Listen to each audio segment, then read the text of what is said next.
Give a quick rundown of all the directors that are on with us. I am so grateful that we have our speakers. You guys are awesome. You have such a go-give spirit to just give this to us out of the generosity of your heart. So my name is Charisse Burton, and I am a Senior Cadillac Sales Director from Abilene, Texas.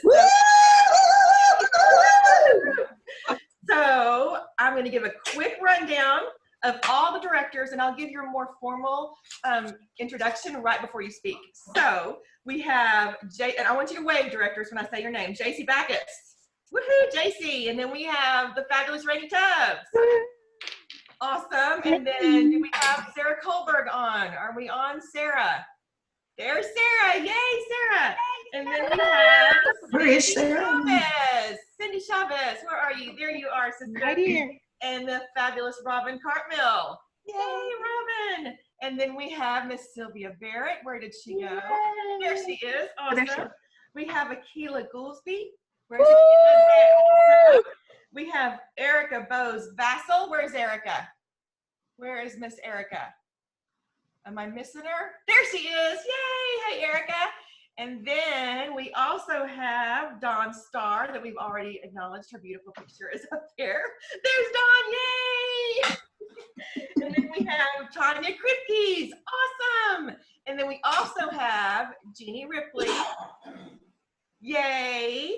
Awesome, we're so glad to have you guys. Now, are there any directors on here that I did not acknowledge? Cleta. Directors, Cleta. Okay, Cleta Colson-Eyre is right there smack in the middle. So we are, again, I'm so excited about this. I'm very grateful. Remember, this is recorded, and we will be putting it on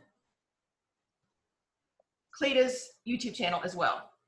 Okay, so what we're gonna do is I've got speakers set up. We're gonna kind of do this as organized as possible. And we've got some prizes to give away. We've got some recognition that we're going to have, and I am over the top excited. And consultants, be sure that you are taking notes. I will be taking notes too. So directors, if you want to take notes, go right ahead. But I will leave some time at the end for consultants to ask questions and also to affirm. So make sure you're taking notes, and that way you'll know what you want to ask. So we're going to go ahead and get things started. And I'm going to introduce our first speaker. She is actually kind of special in my world because this is my offspring sales director, Jaci Buccus. So let me make sure she is unmuted. She began her Mary Kay business in July of 2014, just 3 weeks prior to moving away to college at the age of 18. And I'm not going to lie, I saw this cute little blonde come in and I thought, oh, okay, she's going to college. I'm never going to see her again. So she surprised me. She began her business for the discount and at the time to make enough money to continue her Chick-fil-A habit. Jaci, however, qualified for her first career car and debuted as a sales director just 11 months later while she was a freshman at Texas Tech University. She graduated from college in 2.5 years while she's working her Mary Kay business. And then she started working full-time, just Mary Kay, and she's never looked back. In June of 2017, Jaci and her unit qualified for their second career car, the Chevy Equinox, and Jaci completed the first time her national court of sharing. She and the love of her life, Austin, were married in October of 2018, and as a result of her Mary Kay business, they were able to pay cash for her dream wedding. For Seminar 2019, Jaci and her powerful unit qualified for their very first pink Cadillac on June 26th. Jaci was also a first-time triple star achiever, and she and her unit completed their very first unit club at $336,000. Then the last, but certainly not least accolade Jaci is most proud of is that she and her husband, as of August 2019, are 100% debt-free. How incredible is that, right? Jaci and Austin have no kids and no pets, and they are absolutely okay with that in this season of their life. Jaci loves to take spontaneous trips around the world with her best friend Sarah, and is grateful she's getting to live the life of her dreams at the age of just 24 years old. So let's hear it for Jaci Buccus. Jaci, I'm I've unmuted you, but you're still showing up muted. Okay, can you hear me now? Okay, there you are. Yes. Yay! I'm so excited. Thank you so much, everyone. So that's me in a nutshell. That's my career with Mary Kay. Really, that's the high points of my career with Mary Kay. Oh, I'm gonna start a timer because I sometimes talk a lot. Okay, I got my timer going. So I'm ready. I'm excited. Thanks for hopping on tonight. This is gonna be great. I have the privilege of sharing my story with you guys because the accolades, you know, just share like the best parts, right? It doesn't always share the not so good parts. So I'm going to share my story with you, and then I also am going to share with you how I believe you can pivot with passion in your business right now during this crazy season that we're in. So I started my business just like Charisse said when I was 18 years old. I was with my mom and we drove up to this studio and there was a pink Cadillac sitting outside. That was Charisse's pink Cadillac. And I was like, wow, that's the fanciest, cutest, prettiest car I've ever seen in my life. And we sat down to do the facial. I'd never tried Mary Kay before. I'd never heard of Mary Kay before. I'd never seen a pink Cadillac before. And we put all the products on our face and I was very impressed with the way that my face felt at the end of the skincare facial. Like, it felt so good. At that time of my life, I was using Dove bar soap to wash my face. So I obviously did not know how to take proper care of my skin. So trying all this Mary Kay products, I obviously fell in love. And at the end of the facial, she told me, you know, just like we always do, she shared the business opportunity with me. And she told me that I could take this to college with me and do it on the side and make a little extra cash in college. And when she said those words, my ears like flung up and I was like, what? You're telling me I can do this in college, like sit for an hour with girls and play in products and make money doing this? And she was like, yes. And so I actually signed up that very first day at my very first facial, my first time ever meeting Charisse. Very spontaneous. If you know me, I'm not a spontaneous person. I have a planner and it is by 30-minute increments. So like, I'm not spontaneous, but I felt like God had thrown this opportunity into my lap and I truly felt like I had nothing to lose. And I also could divide by 2. And I knew that I could, if I sold a mascara for $15, I would profit $7.50, which is enough money to buy a meal at Chick-fil-A if you get a small drink. Remember, I was 18, so broke. So that was my whole mindset. I did not start this business to earn a free car. I did not start it to turn it into a career, but God laughed at my plans and he turned it into something so much greater than I ever expected. So that was where I was in my life. It was 3 weeks before I was about to become a freshman in college, whenever I became a Mary Kay beauty consultant. And I moved to Lubbock, Texas, and went to school at Texas Tech University, Reckham. And that is where I got my college degree. And I did my facials my freshman year. I did facials in the floor of my dorm room. So there was 2 twin beds. We had a rug in the middle, and I would sit crisscross applesauce on the floor. The girls would sit beside me, and we would do the facial on the floor. So don't ever complain to me that your house is not nice enough because I've done them in the floor of a dorm room before. And it worked, and I made it work. And 11 months into my business, I earned my first Mary Kay car and became a sales director. And that is when I truly fell in love with the business opportunity. I fell in love with how glamorous the lifestyle was for a 19-year-old college chick. But I also fell in love with the women in the business. I had never been a part of a community that was so supportive and so confident and so uplifting. So that's when I decided to take it and turn it into a career. So I got my car, I drove it around college campus, finished my degree in 2.5 years, and I took Mary Kay full-time and never looked back. So this has been my full-time JOB since 2016, and I've loved every second. That's a lie. There have been times that I have wanted to run over my starter kit, as Charisse would say, because sometimes it's not so fun and glamorous, but all the time it is worth it. So I got engaged after I got my degree, and then we paid for our wedding. And then about 8 months later is when we earned the use of our first pink Cadillac. So it's like sitting in the driveway right now, which is the craziest, most surreal feeling. And it's amazing what this business opportunity has been able to offer me at such a young age. When I started, you guys, I was 18, and my biggest fear, my biggest limiting belief was that I am so young. I am afraid that people are not going to take me seriously. That was my fear. I was so afraid of that. I am so young. I don't think people are going to take me seriously. And now looking back, oh my gosh, I am so stinking grateful that I chose to stick with it and to continue even when I was so young, even when I didn't know what I was doing. I'm so grateful that I chose to continue and to keep pursuing, because I created a vision for younger women in our company. And I showed younger women that you can do this too. You don't have to be out of college. You don't have to be married and settled. You don't have to have babies in the back seat. I still don't have babies in the back seat. Like, you don't have to be at whatever certain age that we try to tell ourselves in our head. I'm so grateful that I stuck through and did it anyways, because truly, anyone can have success in Mary Kay, no matter where you're at in your life. If you're 18, if you're 75, it doesn't matter. What goes on between your two ears is what matters, and will decide that for you. So that's my quick story in a nutshell, and I've got 4 more minutes. So I want to share with you real quick how I believe you can pivot with passion. Now, this is a crazy season.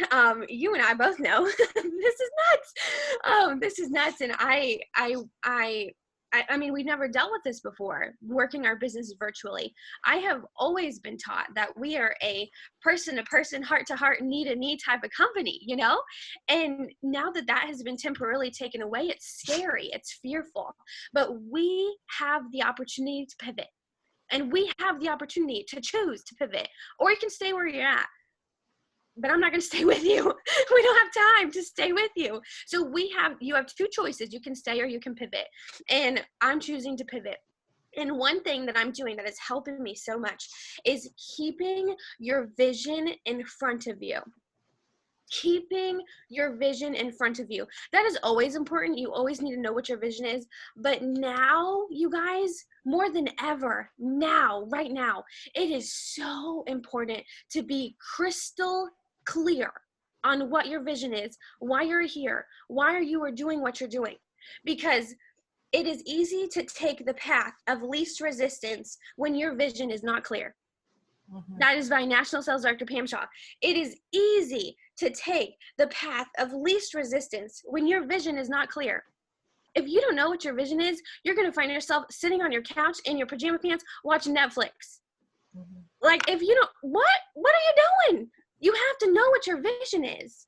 You have to know why you're here and what the heck you're doing and where do you want to end up at seminar, because you get to choose. One of my best girlfriends earned her pink Cadillac last night. In the past 2.5 weeks, we haven't been able to see humans. And she just earned her pink Cadillac. Like, what lie are you telling yourself? Because she chose to push through the lie. And last night, before midnight, she earned her very first pink Cadillac. So you get to choose where you end up. You get to choose how this coronavirus affects your business. You get to choose how it affects your mental state. You are in control. And you can choose to pivot with passion by keeping your vision so crystal clear in front of you right now. And how I'm doing that is 2 things. 1, verbally speaking that vision over myself every single day. And I'm talking like what is the moment? What is your vision? What is your moment? Is it adopting a baby? I've got a girl in my unit right now that is her vision. She's adopting a baby. Is it earning a car for your family? Is it paying off your debt? Is it taking a trip to Disney? Like, what is your vision? Once you figure out your vision, and it may take a second, but take the time to figure out your vision, then I want you to feel the feelings. What are you going to be wearing when that happens? Who is going to be beside you when that moment happens? What is it going to smell like when that moment happens? Are you going to take someone on a cruise? What dress are you going to buy for the cruise? Like, get crystal clear about the vision and verbally voice that vision over yourself every single day, because it all starts with your headspace. All of it. What you do by the end of the day will be a direct result of where your headspace was in the beginning of the day. And then the second thing, once you verbally voiced it, get a physical object that you will see daily that represents your vision. When we were earning our Cadillac, I had a physical object, and that was a champagne bottle, and I put washi tape on it, and it said Pink Cadillac, and it stuck in my fridge for over 6 months. And every time I would open that fridge door, which is often, I would see that pink Cadillac champagne bottle. Every single time, I would see that pink Cadillac champagne bottle. Right now, my goal is triple star. And so I have a little thing of confetti in my bathroom, and I put on tape on it, and it says triple star. And I am going to pop that triple star confetti with my unit at seminar in our hotel room. And it's in my vision. And I speak it over myself every single day. But I see that confetti every single day. And it is meaningful to me. And it reminds me every single day of what my vision is. And I don't have time to lose my vision right now. And I get to choose to pivot with passion during all the chaos and all the madness. So that's what I got. I'm sorry, I went a little bit over time. Charisse, back at you. That's okay. That's awesome. Thank you so much, Jaci. Thank you for bringing all that passion inside of you and sharing that with us. I appreciate that so much. Now we are going to pivot over to Miss Cleta Colson-Eyre, and I'm going to share a little bit about this lady. Cleta joined Mary Kay in September 13th, 1985 after graduating from college with a computer informations degree in business. She won her first car in 1988 and has earned 17 cars since joining Mary Kay, 3 Grand Achiever cars, 3 Premier cars, and 12 Pink Cadillacs. She became an independent sales director in February of 1989. She has been a star consultant for 122 quarters and is in Mary Kay's Circle of Honor. She has been in Mary Kay's National Court of Sales 13 times, double star 13 times. She's been in the Unit Circle of Achievement or higher 27 times, including 2 times in the $500,000 circle and 4 times at 650 circle, 2 times at the 700 circle, and her highest was this past year in the $800,000 circle, winning 7 top director trips: China, Maui, London, Rome, Alaska, Argentina, Oahu, and the prestige trip to Lanai. Wow. In addition to the trips, she has won 5 4-carat diamond rings and 4 prize vouchers for $3,750 each. Her unit of Cleta's Cheetahs was ranked as high as number 7 in retail in the 2013 Ruby Seminar. Her highest commission check in 1 month was over $14,276. Her highest total income in 1 month, including commissions, was over $18,000. Her biggest honor was when she was selected the monthly Miss Go Give for January 2019 by her peers. She has 200 plus consultants in her unit and has 4 fabulous first-line offspring sales directors. Her goal is to be a national sales director and to continue passing on the Mary Kay dream and enriching women's lives. She is from Valdosta, Georgia, and is married to Brad and has 2 daughters by marriage, Hannah, 21, and Sophia, 15. And let me see, there she is, Miss Cleta, right there. Yay! Thank you, thank you. Everybody hear me okay? All right, awesome. Thanks, Charisse, so much for inviting me. And so it's Cleta Colson-Eyre, like the air you breathe. Okay. I know, I had to learn it myself. So anyway. Anyway, thank you so much. And so she wanted me to talk to you about how to pivot with a passion in building into a red jacket, or if you're a director, building red jackets. And how appropriate that Mary Kay just knew that's what I was going to be speaking on. And we have a brand new contest that is called Rocket in Red. Here it is, right here. Yeah, Rocket in Red Challenge. So let me just tell you about that very quickly, because I think if you understand the challenge, you'll know as a consultant you need to do this, and as a director too. So anyone that has 3 Great Start qualified new consultants from now until June 30th is going to get a free, brand new, newly styled, beautiful red jacket. And this is for all consultants, even if you are already in a red jacket, even if you already have the red jacket on, you can win a brand new one. Because you know what's going to happen is you're going to see all the people with the new ones. You're going to be like, I wish I could get that new one.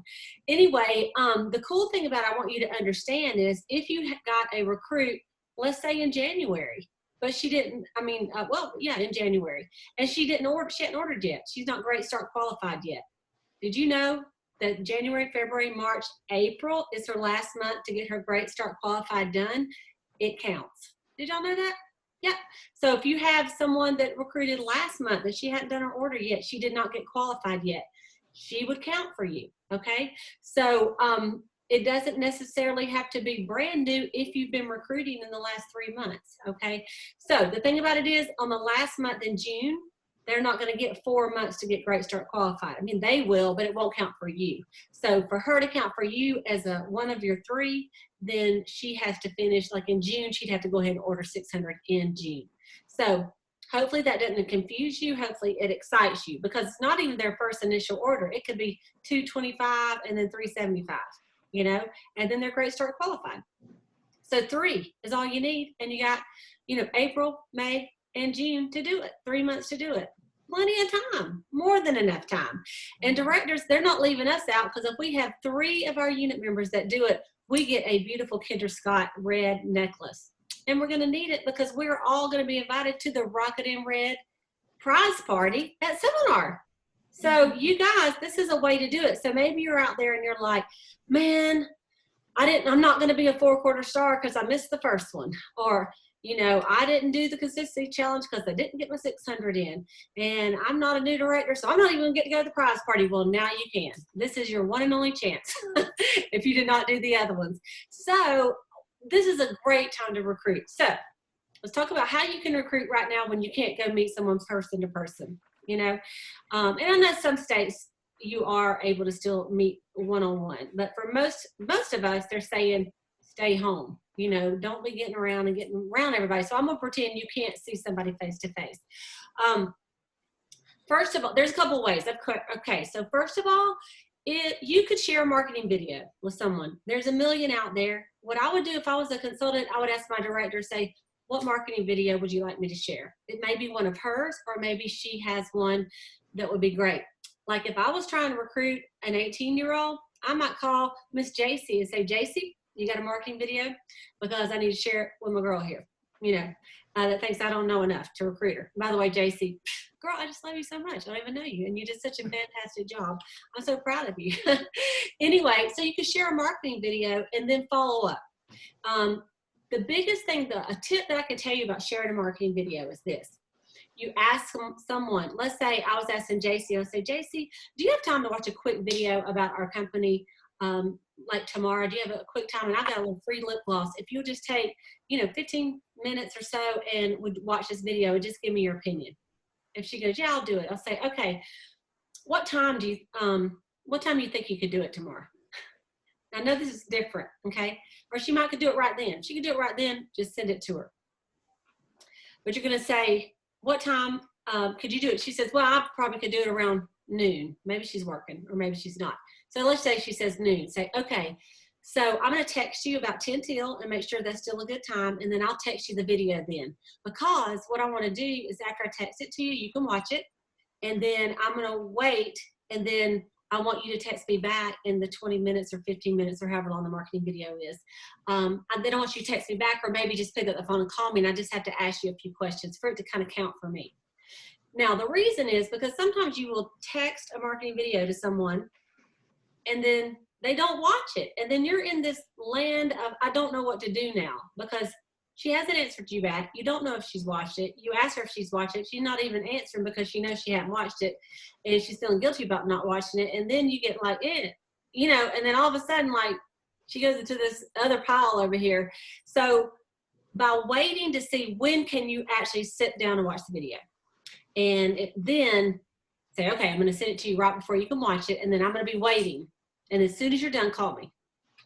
And you'll know, okay? And then you, of course, if it's not your video, or your director's video, you want to watch this video before you send it, because it would be kind of crazy to send her something that you've never even seen, and you want to make a few points down and ask her what impressed you the most about this video that you just watched. And then she will tell you and say, you know, at any point during the video, could you see yourself, man, I don't know, I might could do this. Did you ever think, well, I wonder if this will work for me? And then she'll tell you and say, you know, if you were going to do Mary Kay, I'm not saying you are, but if you were, after watching that video, why would you do it? What would be the reason why you would do it? And then she'll tell you. And she'll say, well, I'm not going to do it, but if I was, it's because of the money, because honestly, I just lost my job, blah, blah, blah, blah, blah. And then you can go, you know what, that's exactly how I felt too. And then you can go ahead and talk to her about the money. Or if she said, well, if I was going to do it, it would be for the sisterhood, or, you know, something that impressed her with that video, to help others, Mary Kay Foundation, whatever it is, okay? And then you're going to say, you know what, there's no better time than right now, because, as you know, a lot of people aren't even working, and a lot of stores are closed. So you can't even purchase cosmetics. So people are looking for people that are still open to buy skincare and cosmetics. And we can sell online virtually. Facebook parties, we can do Zoom meetings, all kind of crazy things. I can even send samples out, and we can mail the product straight to our customers even. And she may say, wow, I didn't know you could do that. And say, yeah. And the other thing is, between now and the time, this is not going to be forever. This is not our life forever. And so maybe by next month, this will all be over. And guess what? You have plenty of time to study up, to practice. You can practice on your husband or your friend or your son or your grandma or whoever it is that you do happen to get to see. And you can practice and be really pretty good by the time you can get out there. So you kind of like got a whole month of training and doing it virtually, and just like tagging into other people who know how to do it virtually. And then of course you're going to say, and I'll help you. You know, I'm going to help you every step of the way. I'll do a little virtual party for you if you feel comfortable doing that, or get someone that is doing them and y'all get on there together. Okay. So that's one way you could do it right now. And you just want to tell her that Mary Kay is right for the times. Okay. And I want you all to make a list. I want you all to make a list. I did my timer too, Jaci, of the 5 things that you're so thankful of why you're in Mary Kay right now. I mean, it would be easy for me to do this. You know, number 1, my life hasn't not drastically changed because I already work out of my home. That's no big deal. I enjoy coming in here in my office, right? You know, number 2, I have a sisterhood of support. So I'm not by myself and binging on Netflix 24/7 or watching the news all day long and getting depressed. Guess what I'm doing? I'm watching Mary Kay videos. I'm talking to my consultants. I've done more live videos. I mean, like, I have to get up and put makeup on because I got to do these live videos. Now, I will say that there's been a couple times that, you know, it's been like an hour before I do it that I get my makeup on, like at 8 o'clock at night. But anyway, but for the most part, you know what? My life hasn't changed that much. And I feel very empowered and supported by my company and all they're doing. You know, the fact that Mary Kay is making these hand sanitizers and giving them to Baylor to give out to 700 hospitals. I mean, that's awesome, you guys. I mean, we are with a company that is amazing. My income is, I actually had a better month in March with the crazy March than February as a sales director. I mean, that's amazing. My check's going to be higher this month than what it was the month before. So I don't know. I might have to slap my people around with a virus every now and then. Just kidding. But anyway, joking. Okay. But you know, I'm glad that my income did not have to drop during this. Okay. So write down your list, and then you may share that with the girl that you're talking to. And say, let me just tell you, say, I never knew that this Mary Kay thing could really be good for me because, you know, but now with this coronavirus, I didn't even realize I could sell online like I'm doing, and share some of your success that you've had or success of others. Okay. Another thing that you could do is do a FaceTime. You know, if you're not doing the video thing, you can just FaceTime her with your phone, or you could do it on Facebook Messenger where you do a video chat. Okay. Or you could do a Zoom call with the girl according to what she's most familiar with. Let me just tell you, most people know how to FaceTime or video chat. They've been doing that for a few years, and it's not a big deal. And let me just also tell you something that I have to share is a great, okay, so those of you that are resistant to do video chats or Facebook parties or anything live. And you're resistant because you don't like the way you look and you don't like the way you sound. So let me just suggest this. People already know what you look like. And they already know your accent. So unless in real life, like in February, you run around with a bag over your head and a recording that has somebody else's voice, that's kind of crazy, right? So yes, you can practice and get a little more confident, but that's the only way you're going to do it is by doing it. And the second thing is when you're doing a video, a Facebook Live, or you're talking to someone, especially a Facebook Live, like a party, if you'll practice looking at the camera, like I'm looking at, when y'all are looking at me, I am looking at you. My eyes are not on me. If they're on me, I'll be looking like this. But if I do this, then I think, I need to fix that hair. So I keep me looking at me. So I'm gonna look back up there at you. Just like at a Mary Kay party, I would not have a mirror and look at myself the whole time I'm doing my party, right? I'll be looking at my guests. So take the focus off you, put it back on your clients, put it back on the person that you're trying to talk to about recruiting in Mary Kay, and put the focus all on her, okay? So you could do that. Let me see what else I was going to give you an idea. Another thing that you could do is live marketing with your director, or you may have some, and I need to wrap it up. Okay. You, if let's say your director or someone does a live marketing call that y'all could get on together, or a live marketing event that you can plug in some people. So you could do that as well. That's an easy way to recruit. The only thing is you have to follow up after any kind of call, because that is a layering process. And like if you just think they're going to call you and go, hey, here's my social security number and $100, that's just not going to happen. You have to do that follow-up work with them. Okay. So a couple more suggestions is I will call everybody that's been in your team before that has quit and say, hey, what are you doing? I'm just checking on you. How you doing with the virus? Blah, blah, blah. And they say, you know, you can get back in Mary Kay for $25. And guess what? You don't even have to leave your house. I know you didn't do parties before, so guess what? You don't have to do them now either. You can just get online and sell. That's what you want to do anyway. So let's get you in and get you going. Y'all know it's true. Some people change a lot. They were doing facials anyway, so they're like, this is no big deal. Okay, and the last thing that I will say is, this is kind of a little tip for the sales directors, and consultants, you can do this too.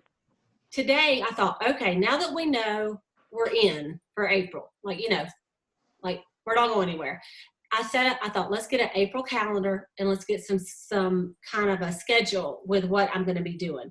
And so I decided that every Thursday night, I'm going to do a live customer Facebook party. I did one with skincare last Thursday. Tomorrow night, I'm doing all about color. And it's just basically, y'all, I'm getting the stuff out of my bathroom.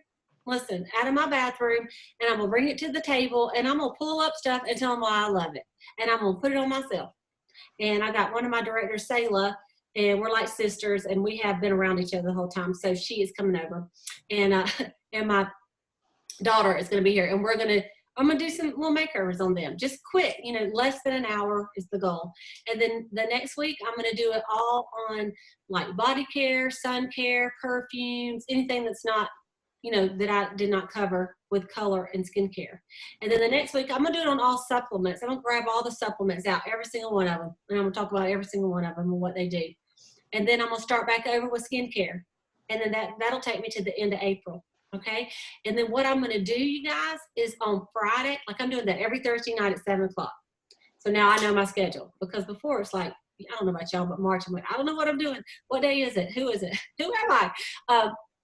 Now every Friday, I am going to do a marketing call on that same Facebook group page. And what I'm going to do is Thursday night, like tomorrow night, I'm going to invite everybody that's on the call and say, listen, I'd love to talk to you some more about Mary Kay and about the company, but I don't want to keep y'all here till midnight. So I would like to invite each of you, after you can make your purchase with your consultant and get everything that you want to do. And then tomorrow, if you will join us back here at 11 o'clock Eastern time, I'm going to just tell a little bit about the company, just maybe like 20 minutes or so. And I'd love for y'all to hop back on here, those of you that might be interested in how to make money. And I'm going to do it every single Friday at 11 o'clock. So my plan is to get like 5 or 6 or 7 people on Thursday nights, and then get them all to come back on Friday. And then I know I'll already have sold them product, right? And then I can recruit them, or at least a couple of them, right? So that's my plan on how to get in red, build reds, get recruits, and be amazing. So thank you, Charisse, for inviting me. Hey, that was amazing. Thank you so, so, so much. Okie dokie. I need to hop over here to Nancy Kirk because she is the one that is helping me with our prizes. So it is time to, I can't unmute you, Nancy. So do you want to text me the name or do you want to unmute yourself? There we go. Okay. First, oh, me you want to show? Oh, you want to show them first? I don't. Where am I? You're right there. Right there. Okay. Well, I can't see where I'm at. No, that's good. Okay. Yay! The first winner. First winner is Sarah Kohlberg. Kohl. Is that a director? That's a director. Oh, sorry, Sarah, you lose. That's okay. I don't have her on there. Oh, yeah, I didn't have. Sorry, Sarah. Okay, let's try this one. Lynn Carnes. Carnes. Lynn Carnes, are you still on? Yes, I'm still here. Yay! Yay! Awesome! Yay! Congratulations! Okay, so the way this will work is the director of Lynn will give me her address and I will ship this to her and she will get some happy mail. So I better write on that who gets it or I will. Lynn. And I wrote it down on here too. Oh, thank you, Nancy. Here, okay. So sorry, awesome. Sarah. I love that. I love that. So we had a little break there. I can't find my face anywhere. That's kind of funny. Oh, there I am. Okay, so let's see. Now, the next thing we're going to do is a fun little tutorial. And I am going to read the accolades of my senior sales director. And I'm going to pin her to the screen right now so y'all can see the fabulous Rayne. So Rayne started Mary Kay in 1989 to earn $50 a week.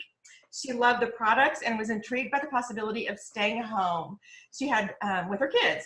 I also worked at a bank and taught aerobics, she says. She and her husband, Kenny, have 2 grown children, Catherine, who's 29 and married and works for an architect firm in Tulsa, and Hannah, who has her master's and works for an EY accounting firm, and they have 1 grandchild. And let's see, she has been working from home since Catherine was born. She's been married to Kenny for 35 years. They live in Edmond, Oklahoma. She has over 118 star quarters. She is a senior sales director. She's my senior. So let's see, she has many times accomplished the company's Queen's Court of Sales. Our highest unit club was $500,000 Club 3 times, and our highest check has been over $10,000. And in June, she will celebrate 31 years in Mary Kay. So, yay! Take it away, Miss Rayne. Teach us how to do these. Well, Charisse, thank you so much for doing this and putting it all together. I can already tell it's fabulous. I've already taken several pages of notes. I'm excited. So thank you for all your work. Okay, today I just thought we would do a quick tutorial on eyelashes, and I wish I could do a raise of hands and find out who uses eyelashes and who doesn't. Some people are scared of eyelashes, and don't be scared. They're fun and they do make a big difference. I don't know if you can tell I've got one on this eye and not on this eye right now, but it does give the eye a lot of lift. And so I just wanted to kind of give you some tips. If we have time, I might do one and just show you how easy it is. When you get them on in the right place, you don't even feel like they're on. You can't even feel them. So that's the good part. And it also just adds some lift. And I know the older I've gotten, the more lift I want. So I like that part. They're kind of frivolous and fun, but you know what? If we're doing these video chats and video classes, it would be good to have them on. So I don't know if you have any around the house. You might could get some on Amazon, or when we can shop again, you can get them at Sally's, or there's a place that I get mine. It's called Madame Madeline. That may come out backwards on there. I don't know. But Madame, M-A-D-A-M-E, Madeline, M-A-D-E-L-I-N-E.com. And that's where I get my lashes. And I usually use the Ardell lashes. I don't know if you can see those. Sometimes they come in a single package. This has like 4 or 5 pair in this one. These are called babies, and that's what I tend to use mostly is the babies. The next step up from these would be a demi, and then like there's the next one up that would be even more full is called a levies, but they've got tons and tons on their website. So you should go check out their website. And if you do, if you put in the word falsies when you check out, you get a discount. If that doesn't work, then try another coupon code would be Royal, R-O-Y-A-L. So try that, but you'll get like a 10% discount when you check out, I believe is what it is. Okay, they're super simple. So what you do when you get them, you just carefully take them out of the package, and there's a small, shorter end and then a longer end, and the long end goes on the outside. And when you take them off, you want to be careful because there's just a little band that has all the lashes on there. And sometimes you can kind of wiggle it around to kind of loosen them up. And what I usually do beforehand is like measure it, make sure it's a good length. And then if it's too long, cut just a little bit off the long end. And then I always do my eyeshadow and then I line, and I love the new waterproof eyeliner pen. Actually, this is the one they had before. It has a silver cap. The new one has a black cap. But I line with the felt tip liner, and then I put my lash on, and I like this black glue. It's a dark glue, and it's called Duo, and it's from Sally's.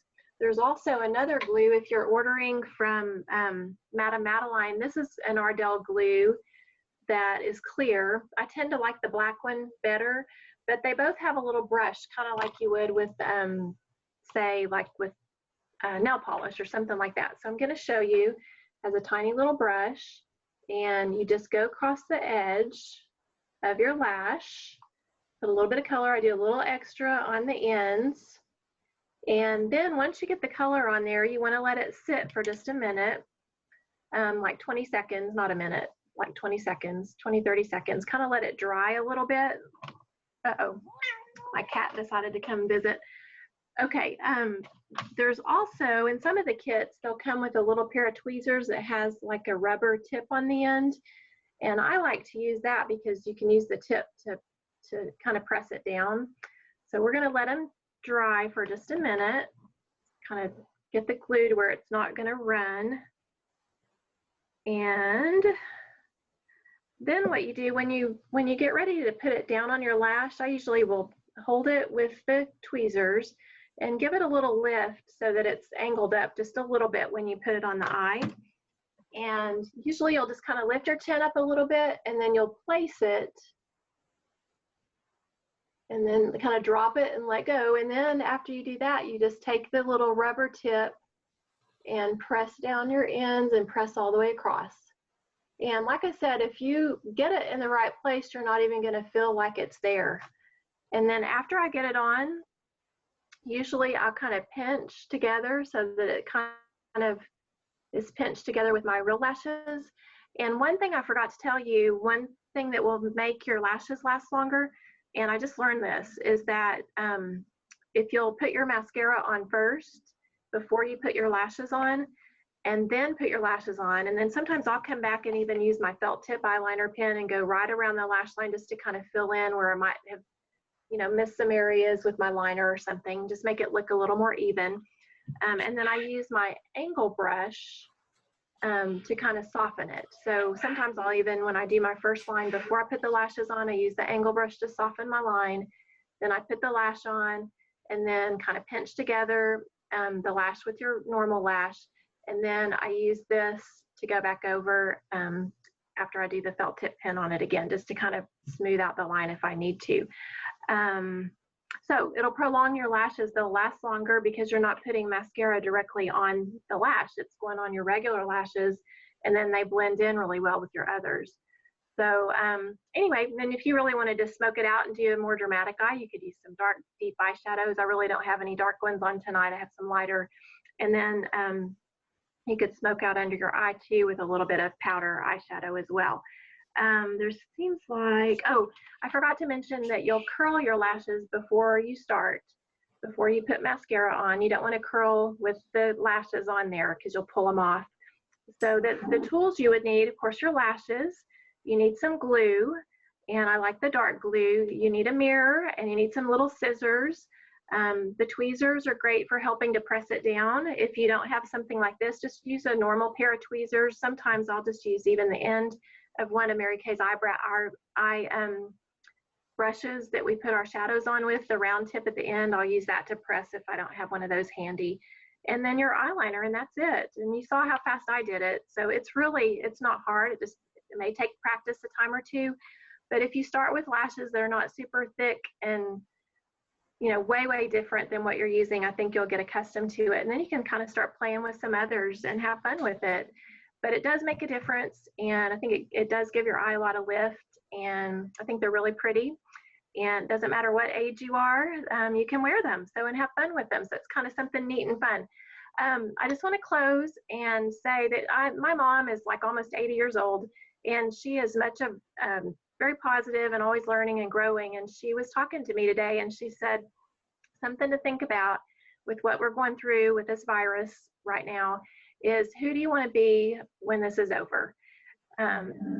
What do you want to be doing in your business when this is over? And so basically, like Cleta and Jaci were saying, is just, it's important to use this time that we have to study and learn and get comfortable with this. This is really good for me because, Cleta, I've been putting this off. I've been scared to do these. I don't like to do these, and I've got to start loving doing them. And so that's got to be my affirmation, that I love doing these.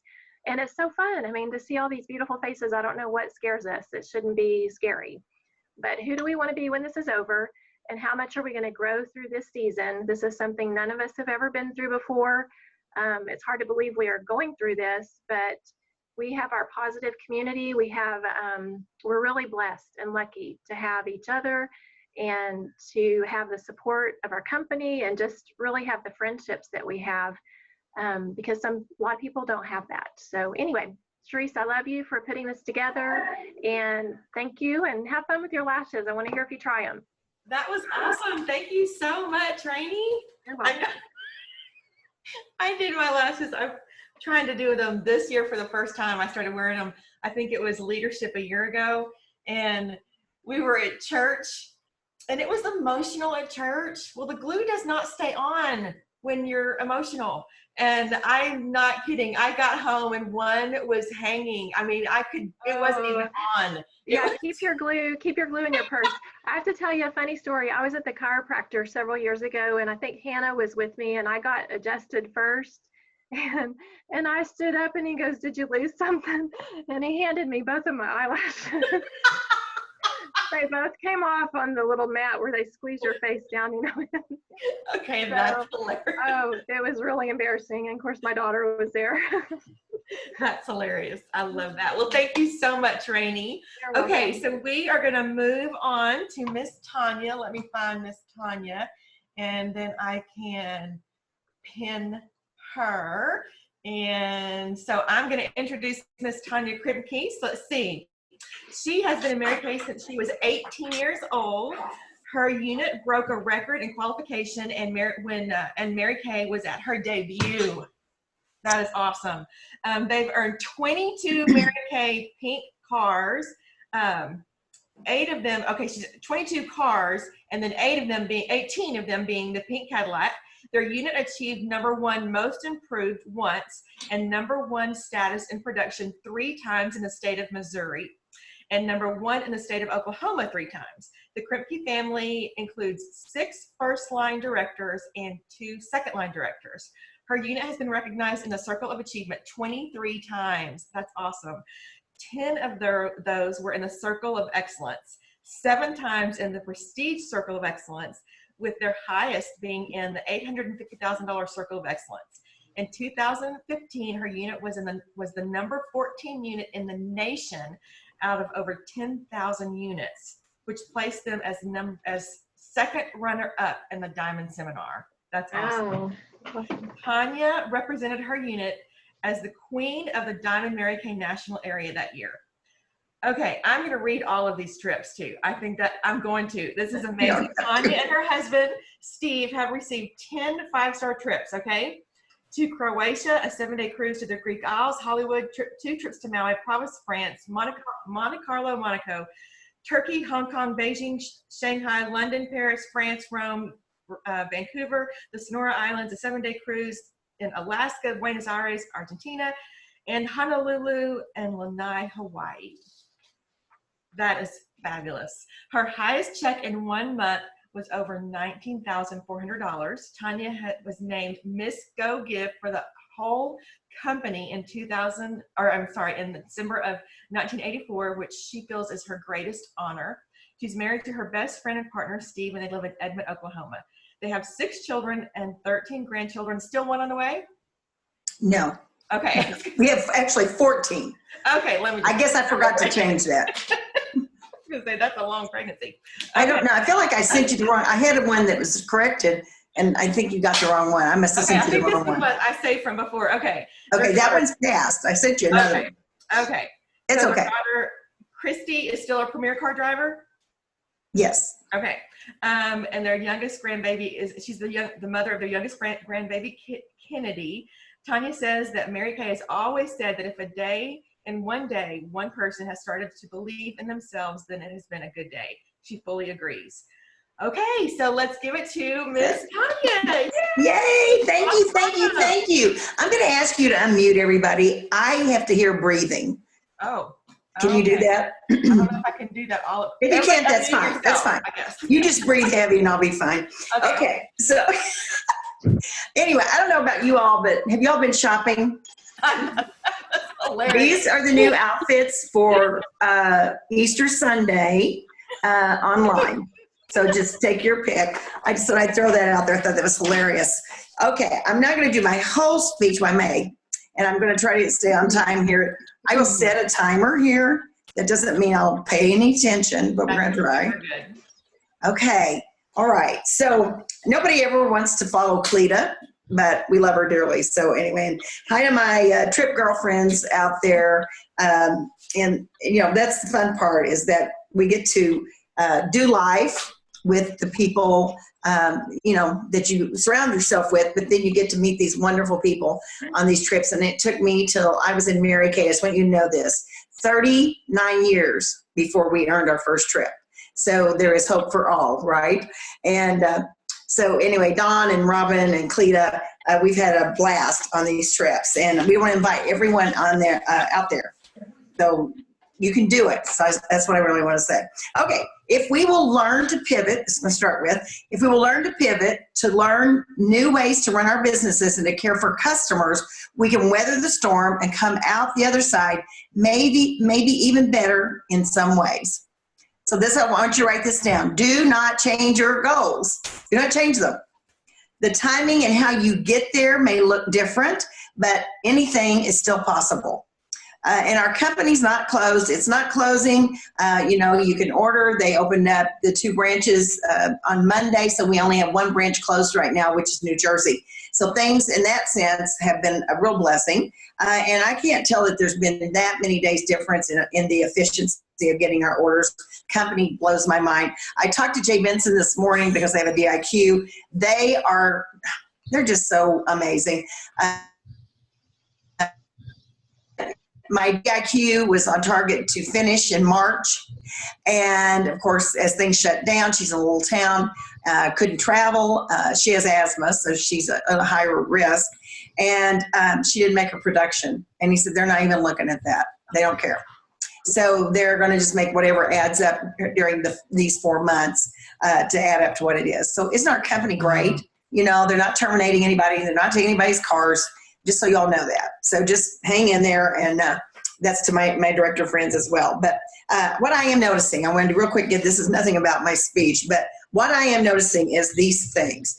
We are learning to engage now more than ever before, and we are building stronger communication one-on-one with our customers, and we are building new and renewed relationships with them. This is huge. Number 2, we are finding different ways to share this product and the opportunity virtually. We are getting out of our comfort zone. You know, I've been in Mary Kay 100 years. This was a tough turn for me, but I knew that I had to do it, and now I'm already enjoying the virtual. Number 3, the company, national sales directors, and your directors are throwing themselves over the line by being creative in ways that they can help you, your teams, and your customers. And, you know, we have and are learning a lot too. And the virtual, they have for this last month, they have been working on our virtual area in touch. And if you haven't looked today or yesterday, you need to go in and look. There is so much more there, so much more information for our millennials and younger. You'll just slide right into that. It'll be just great for you. And then number 4, people who have been this is huge too. Okay. People who have been personal service consultants or consultants that take care of, like an already built business customer base and have lost or may lose their jobs or income are taking a more serious look at building this business to fill in the gap as needed. So this is all of the good of everyone being involved. And I am so proud of every one of you too, because you represent the dream that Mary Kay had. And we've got this. So, something good, Mary Kay said, always comes out of everything. Did a virtual class on Thursday. We did a skincare class, my daughter and I. It's the Tawyna and Christy show. And, we are, different personalities, so it's kind of fun and funny. And so we did that class, and the key right there was you've got to get as many people on as you can. My daughter told them to be selective. I said, anybody that's breathing, anyone you knew in high school, anybody, you just get people on. And I sent out my own invitations. I accidentally invited a lady I really didn't know from church when I first moved over on this side of Oklahoma City. I talked to her maybe twice, but we were Facebook friends. I didn't remember that part. And she came on and bought product. I had a lady that came on I met in Jamaica 11 years ago and haven't seen her since. She came on. I had my realtor that has been 7 years. She came on. So don't try to pigeonhole who's going to do this. Before you worked where you can see people. Where can I go see this person, this person? Now it's not who you see. It's just who you know in the United States of America. Okay. That is your clientele base now, and it's going to be amazing. If you will work this, and this is so fun because Charisse, we are doing exactly the same things as Cleta. We did the skincare last week. We're doing contouring tomorrow night. We're doing every Thursday night. And I told my consultants, I said, let us work for you on one night a week. And then you go and you book your individual classes, your individual parties, and book somebody for a FaceTime facial, get her excited about the product, and then book her for her own virtual Zoom. Let's get used to Zoom. You can do this. We can learn Zoom, and get them on Zoom for the parties. And of course, then you got to have it at least 5 days in advance so that you can send the samples. I do think for that skincare class, it's better if they can have the samples. If you don't have samples, do it on your hand. How many of you know Waverly Copeland? Well, that says my timer went off. Okay. See, I don't even know how to set a timer. So anyway, I don't know where I'm at. So you just have to go something to me, Charisse. What was I saying? Waverly Copeland. Thank you. Waverly was the queen of sales for her seminar. Some of you may be in that seminar. Do you know she does all her parties on her hand, even in front of people? She does it on her hand. Queen of national sales. Oh my word. Okay. Now I still prefer them trying it on their face, but you know what? I'm open right now. Okay. So I'm going to just share with you some points from my speech. We were number 3 at the Cincinnati Career Conference. I went there because my DIQ is there. I said, wherever I have, the consultant that is the most well-rounded in all areas of business, I just say that's where I'm going to go. And so each year it's someplace different. So that's where I ended up. And so I'm just going to share with you some thoughts from that. If I'm running over, Charisse, I'm sorry. Okay. But this was a 12-minute speech, but I took part of it out. Okay. So I hope you'll take some notes here because a lot of what I give you are not my thoughts, but what I've learned.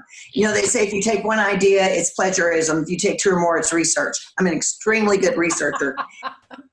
Okay, so people will rise up to your expectations when they know that it's not lip service, but that you are truly believing in them. And I think that even goes for your customers too, as you are, at such a time as we are in right now. My friend Karen Pirro and I were consultants together, did parties together, did each other's career chats together because there was nobody else around us in Iowa. And her national, Arlene Lenars, came down once a month. But, we did everything together, and they called us frickin' frack. She came in looking like she stepped out of a magazine, and I was Miss Entertainment. Okay, so Karen once shared with me, and this is so good, it takes an uncommon woman to step into her greatness in spite of what is going on in the world. Now, this was like 8 years ago I got this from her. Isn't it amazing? It's fitting right in. In spite of what anyone says or does, and in spite of what has happened in the past, you out there, you are an uncommon woman, and that makes all the difference. You have the courage to believe in people when they don't believe in themselves. You have the courage to dare to dream, so dream big. Courage is not the absence of fear. It is being able to carry on in spite of fear. You know what fear is? Fear is the anticipation of pain from past memories. Fear is the anticipation of pain from past memories. You don't have fear if you don't know what could happen that wouldn't be what you want to happen. So obviously you've had a connection either in an experience or someone you loved has had that. So that's why we have to realize that if it's ever been done, ever, by anybody, you can do it. You can do it. So, we got to face the fear. That's the key. So focus in, put the blinders on. Remember that when your thoughts and your feelings match up, you will have success. But how many of us, we get a great thought and our heart's like, oh no, if that would break my heart if I didn't get that done. Or maybe you're like, I would love to cross stage in my new director's suit. It would feel so great. And your mind's saying, are you crazy? You're doing everything virtual right now. What makes you think that's going to work? You see what I'm saying? Your mind is either battling your heart or your heart is battling your mind. They have to be cohesive. They have to be on the same page. So that's, if you haven't got that, work on that. Have a picture over your work area of your end result. So if I came to your house right now and I said, where do you work? And you said, right here. And I sit down in the chair, maybe your laptop or your desktop is there. If I sit there, and some of these things these directors may have heard before, but if I looked right over it, what would I see? What would I see on the wall? If you're looking out the window, you need to turn around. It's better to put your desk and be facing the wall. I don't care if it's pretty. I don't care if it looks good when people walk in the room, but on the wall, you need the one thing. So write this down. Make the one thing the one thing. I used to make goal posters, and I would always get one or two, or get close to things, but I felt like, why am I not successful with this goal poster? I mean, it definitely was a better focus. What I realized is, if your mind sees more than one thing, it says, well, which one does she want? And a confused mind does nothing. Right, nothing. And so this is the dealio. What is the one thing, the main thing that's going to get you there? And a goal is not, it's not becoming a director. That's not your goal. Earning a card, that is not a goal. Your goal is deeper than that. So what I want you to ask yourself right now, if I had more money right now, what would I do with it? And I'm going to tell you right now, the majority of you are going to say, I don't have time to do the exercise, but this is what I would do. And the majority of you would say to me, especially if you're younger, I pay bills, get my kids new clothes, whatever, if you had extra money. Now, let's say you had the money to take care of these necessities. All that's taken care of. In your mind, it's all taken care of. Let's say now you have more money. What would you do with it? And you can shout it out. What would you do with more money right now? If there's directors on with me. Nancy, what would you do if you had more money right now? I think you're still on.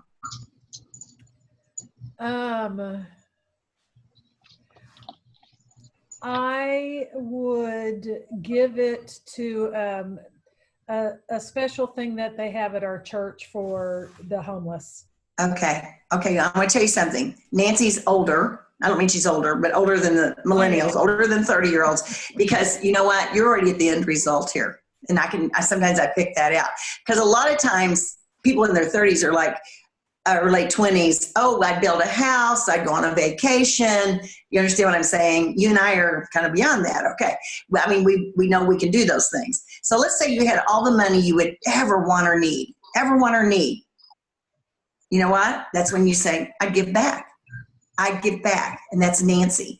That's where she is. She's ready to give back to special needs. And you know what? If we would focus more on getting to the point where we can give back, that doesn't mean don't pay your bills. That doesn't mean not do the other things. But what is the passion that would make you feel just totally full? What is that? What does that look like for you? And I really agree with you. Exactly. You're right on with that. So this is what I say. What in Mary Kay will help you fulfill that goal? I remember Daylene White, the first consultant, went to her home, had some consultants. There was a contest. We could go to Daylene's 17,000 square foot home in West Texas. And we are in her living room. And somebody said, well, my goal is to earn a car. And the next one said, my goal is to become a director. And she goes, whoa, whoa, whoa. That is the perk of reaching your goal. That is the perk. So earning a Mary Kay car, a trip, is the perk of you actually working on what it is that's going to make you happy, that's going to make you fulfilled in your life.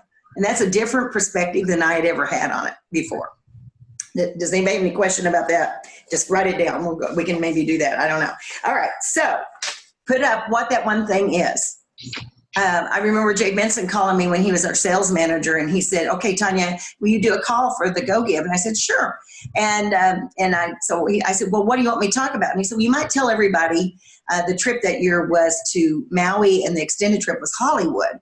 And he says, you might tell everybody you've got pictures of Maui up. And I said, well, Jay, I don't have any pictures of Maui up. And he just paused on the phone like he didn't know what to say. I said, now I have a lot of pictures of Hollywood up. Because if we earn Hollywood, were we going to get to go to Maui? Yes, because I couldn't get to that trip without the other one. So what is the top thing? Maybe becoming a director. Yeah, the car is going to come along with that. But what is the income level you want? Where would you be? A red jacket. If all of a sudden you have 3 new team members, and you are doing 600 every month yourself, and you're helping them also get past 1,800. So what if your goal is to make 13% from now on your team and nothing less? Mm-hmm. Do you see what I'm saying? So I hope that gives you some insight. That was a real paradigm shift for me, and that changed everything. Okay. So tell yourself, every day, if not every hour, that things come to me quickly and easily. I started doing that about 10 years ago. Instead of saying, this is going to be hard, this is going to be tough, oh my word, we're always sighing and breathing hard, and oh my goodness, now we've got the COVID-19 virus, blah, blah, blah. Okay, stop it right there. And start telling yourself, everything comes to me quickly and easily. Things become a pattern for me that is good and fast. God put the seeds of greatness in all of us. He didn't leave anybody out. And he expects each and every one of us to do with that what we can. Okay, so when I came into Mary Kay, I'm going to give you a real quick story. I lived in Missouri, and I was married with a 6-month-old baby working in retail. And, my heartstrings were pulled. I wanted to be home with my baby. I did not want to be working 40-plus hours a week. But the only way I could leave that job, of course, is having another way to come in with the money to replace that. So my sister invited me to a Mary Kay party. I was praying about this, so be careful what you pray for. You probably will get it. And so I went to her home. She had the party. Of course, I loved the product. I booked a party. And then, I didn't have 2 nickels to rub together, but I was enjoying the positiveness of this consultant. Then guess what? I became a consultant. And my starter kit came in the middle of the week, and I looked at it, and I'm like, I don't even know what to do with this. So I just put it in the corner right there in the entryway, in the dining area. And that weekend, we had a couple over to watch a football game. And the girl came in, Kathy, and she goes, oh, what's that? And I said, that's my Mary Kay. I wasn't sure I was proud of that yet. And she goes, Mary Kay? Oh yeah, I've heard about that. And I said, you have? Because it wasn't, 9 years into the company. And so she goes over, she picks up the box, she puts it on the table, she opens it up, she puts my starter kit together, she gave herself a facial, and she bought a complete collection. I thought, I need more people over. And then you know what I realized? It's not about me. It's not about how good I am or not good at this. Get it on faces. Now, of course, right now we're going to look at a different way about doing that. But the bottom line is talk about this product. The product sells itself. And so that was, you know, exciting. And I got excited to go ahead and hold my first party. And what happened at that first party, and I just brought this up because Rayne brought up the eyelashes. And you all, like I said, probably have heard this, but my very first party, my mom was my hostess. I was a high eye personality. Now, the older you get, the less you can be a high eye. Your body won't take all that excitement. So I was getting ready to leave, hadn't really prepared like I should have, throwing stuff, you know, back in the bag. And I dropped something on the floor and I looked at it and I thought, I have no clue what that gadget is. I mean, I stepped on it before I even knew it was there. And I picked it up and I put it in the bag and I thought, well, just throw it on the table. And if anybody knows, we'll know. Now, this was before germs anyway, so I did step on it. So we get there and start the party. My party lasted 5 hours because I missed using the liquid gold, our freshener, and I made them go back and cleanse again and mask again. And totally, they were hanging off the chandelier. They were so exhausted. And so there I sat, and we did do color cosmetics back then at that time, the glamour. And my mom's friend said, oh, an eyelash curler. Can I use it? And I'm like, hot dog, it's an eyelash curler. And I said, of course you can use it because I wanted to know how to use it, right? So she puts it up there. She squeezes just as tight as she can. And I thought, okay, you got to squeeze it tight to make it curl. And when she picked it up, all her eyelashes fell right here. Because you see, when I stepped on it, back then there was a rubber tip, but it was on a really sharp edge piece of metal. And so that just cut her lashes right off. Oh. And I panicked, but I thought, okay, I read something where I just told her, I said, you know that your eyelashes will grow back within a year. Like that would console anybody. And so she's sitting there and her eye is watering, you know, it's trauma. And I said, but we have these false eyelashes because Mary Kay carried false eyelashes at the time. And Rayne, I had no idea how to put those babies on. But we had to take a pencil to hold it up till it dried because there were no lashes to hold it up. And we glued it on, and her eye was kind of stuck together on the corners because we got too much. And, you know, but I just said, oh, those look great. You know, you can do everything right with the right attitude, and it works out. So at the end of that party, she bought a complete collection and false eyelashes. Well, she had to buy the false eyelashes. She did because they were on. You're right. That was a good way to sell those. Okay. So I just want you to know you can do everything wrong with the right attitude. My second party I won't go into all that, but at that party, we used to have 4 shades of foundation, and that was it. They were orange, deep orange, and then we would put a half of a white and half of a yellow together to make a bisque. And we would melt them in our ovens. We didn't have microwaves. And if you got it too hot, it would melt the whole compact. So, you had to be careful. And I one time stirred with a spatula, and the spatula melted into the product, and I still sold it. Okay, I'm surprised we weren't sued. But you can do everything wrong with the right attitude, and it works. So in the car, I guess the foundation had gotten hot. I had suntan, which would have been the orange, okay? And I'm talking, she has a brand new house, white shag carpet, and all of a sudden that little compact, that little pancake makeup fell on the floor. And I thought, oh no, on her white carpet. So I pick it up, put it back in. And in my head, well, extra emollient cleansing cream takes it off your face. So why would it take it off carpet? But guess what it did? It smeared it into orange, and a pale orange, and I thought, oh my word. And so, you know what? I even sold product at the end, but I'm pretty sure the hostess wasn't real impressed. And 2 weeks later, we did move to Iowa because I was getting a reputation. So anyway, I'm just saying, have fun with this. Keep going. You got to just keep going. In Iowa City, the #1 director at that time in the company and national was Arlene Lenars. She came in, and this is what she brought. She brought with her abundance thinking, and she had explosive visions of possibilities for us in this company. And as an adoptee, I jumped on board. I decided to become a director. And one of the things really that I was thankful to Arlene for was her example of being a leader of leaders. As a director, she brought us up, brought her people up the career path. And I realized, and I want all the consultants to listen to me here, that you want to build your people as you go. And you want to believe in them and get them in reds with you. because what she taught us, and Mary Kay said this in our training, back then you went for your director's training before you became a director. Talk about peer pressure. And so we came home to build a unit. But what Mary Kay said is, you know, you want 4 amen corners. Write this down. You want 4 amen corners. These are Mary Kay's words. You know, you don't, and if you go out and you recruit all 24 yourself, guess what you've proved? That you can team build. But you haven't proved that you can build leaders. But if you get 4 people plus that are doing it with you, it is so much fun. Our unit, our first month of qualification, brought in over 30 new consultants, 22 qualified in 1 month, which was the record. And I was too dumb to know any better that it might be hard. We were just having fun. So I had 4 people at the very beginning of becoming a DIQ. We had 3 team leaders. So do you think they were working to make me a director? No, they're working to make themselves directors. So I just want you to know that help your people get a team member within their first couple of weeks, because you know what? If they have a team member, they don't quit. They want, you know, they have somebody that's looking up to them. And so that you deserve that. You deserve that as, you know, right now building that red jacket.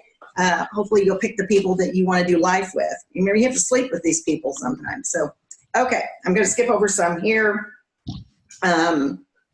I do want you to write this down. My national, Isla Bergart, said that good people are found and not made. Good people are found and not made. And I'm going to leave you with this question.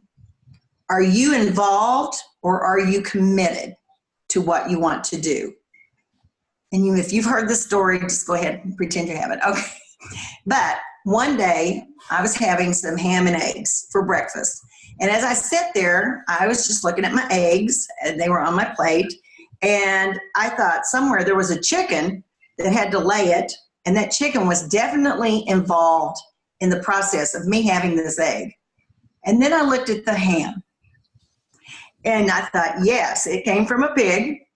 But this pig was not just involved, he was totally committed because he put his butt on the plate. I mean, I'm supposed to say tush. Put his tush on the plate. So I want to ask you, are you involved or are you committed? There's a big difference. Remember, fast is easy and slow is hard. Get excited. You know, I was so impressed. I said your name wrong a while ago. Now you're going to say it. Tell me who she, Casey? No. Jaci. Jaci? Oh, Jaci. All right. I knew it wasn't a K, but I couldn't remember. Jaci, I'm not going to ever forget you, though. Your story is amazing. Awesome. I took notes all about your accomplishments. Okay. So,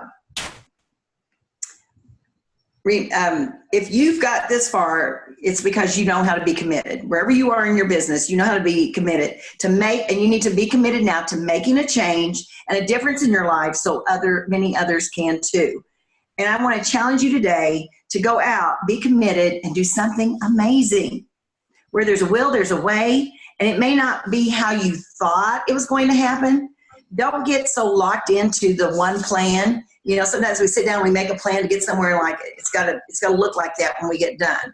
And I want to tell you that the year we went from $500,000 to 850,000 or 800,000, it didn't come about any way that I thought in the beginning. I started out with a plan, but what I learned is this: you have to become open to God's plan.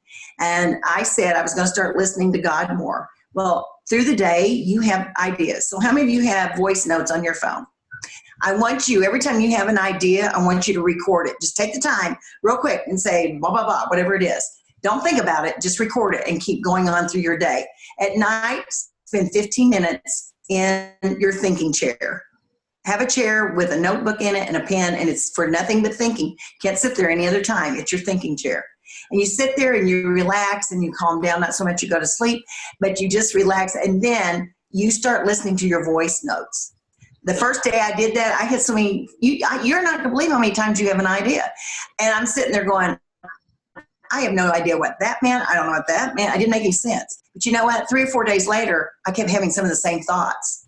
And I realized, okay, the ones that are important are going to stick. One of the things is I had one lady that had not been nice to me 6 months before. And I just kept getting that name in my mind. And I said, okay, God, no, not her. You know how we say, oh no, I'm not going to do that. Oh no, not her. All right, after 4 days of thinking of her name, I called her. Guess what? She didn't remember being not nice to me. She was going through something I didn't know about. And she became a consultant in my unit. So I'm just saying, start being a better listener. And it's sometimes hard in the beginning. So write this down, more submission and less orchestration. That became my theme. More submission and less orchestration. More submission to God's will. Be open to God thoughts. His way, if you will just do this, it will get you where you want to go faster, and it'll be bigger than you thought, and you will have the most wonderful peace. How many of you want that? So what I want you to do is, this is what I'm going to close with. This is Mary Kay's words, and Heidi Gissler actually shared this thought. Those who choose to navigate these uncharted waters, are we not there? This is not written for today. This is an older statement. Those who choose to navigate these uncharted waters will be the ones who come out stronger on the other side. And this is from Mary Kay. This is one of her speeches. When you reach an obstacle, turn it into an opportunity. You have the choice. You can overcome and be the winner, or you can allow it to overcome you and be a loser. The choice is yours and yours alone. Refuse to throw in the towel. Go that extra mile that failures refuse to travel. It is far better to be exhausted from success than to be well rested by failure. Mary Kay Ash. Love y'all. Thanks for letting me be a part of your evening. Thank you so much, Tawyna. You're welcome. That was awesome. Awesome. Okay, so we are going to switch gears for just a second, and we are going to actually have the directors that are going to participate unmute. Directors, and we're going to do a little bit of recognition because we didn't get to do our recognition at career conference. So I'm going to go first and just let you guys kind of see how we're going to do it. I mean, we don't have a whole lot of time for elaboration, but I just want you to celebrate your consultants. So we're going to do our top 5 in sales and the top 5 in recruiting. So I'm going to count it down, and some of mine had to work, but in top sales, my number 5. So my unit can unmute too, and so you can give your girlfriends a shout out, but remember to mute yourself back. So my top 5, number 5 in sales is Sherry Weaver. Oh, here's my top 3. And my number 4 is Candy Vickers. Awesome. Number 3 is Callie Smart. Awesome. Callie. Then we have number 2 in sales is Kelly Robertson. Awesome.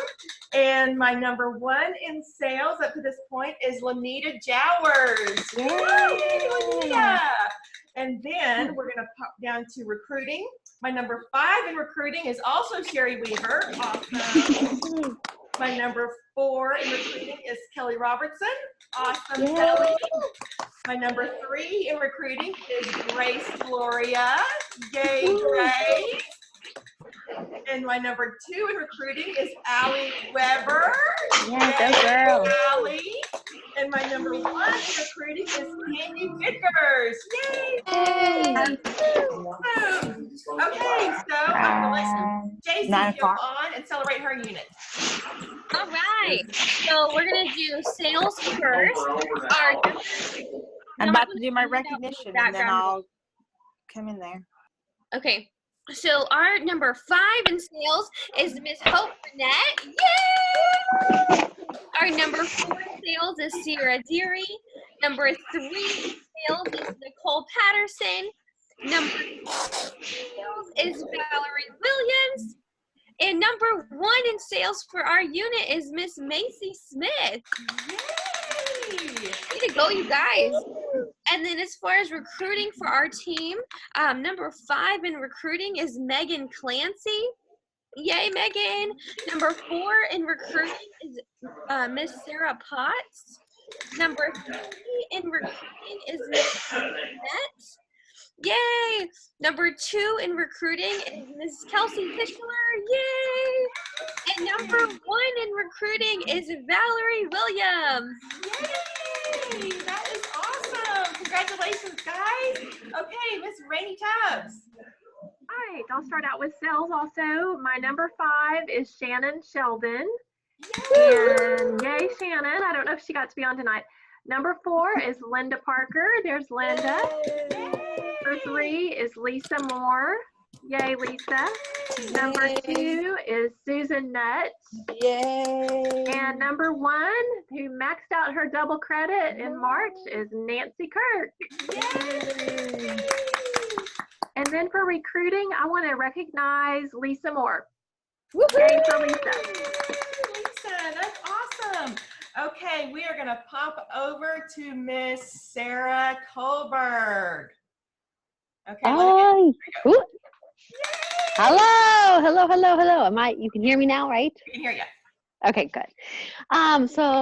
For our top 5 in sharing, we have Miss Gretchen is number 5, Destiny number 4, Jen number 3, Kelsey Kreit in number 2, and Miss Marissa Regan number 1, who is on her fourth month of DIQ this month. So yay! And then for sales, we have Amanda is number 5, number 4, Corrine, number 3, Kelsey Torgerson, number 2, Jen, and number 1, Marissa. Woo! Who's also like Awesome. yes, on target for doing Queen's Court of Sales this year as well. That's awesome. Yay. I gotta use my clapper. Okay. So, woo-hoo-hoo. So we are gonna jump on over to Miss Cindy Chavez. Let me get you unmuted. There we go. Take it away, Cindy. Okay. For sales, number 4 is Gina Vasquez. Yay. Number 3 is Aurelia Galindo. Number 2 is Mrs. Deborah Wilson. And number 1, Sarah Wright.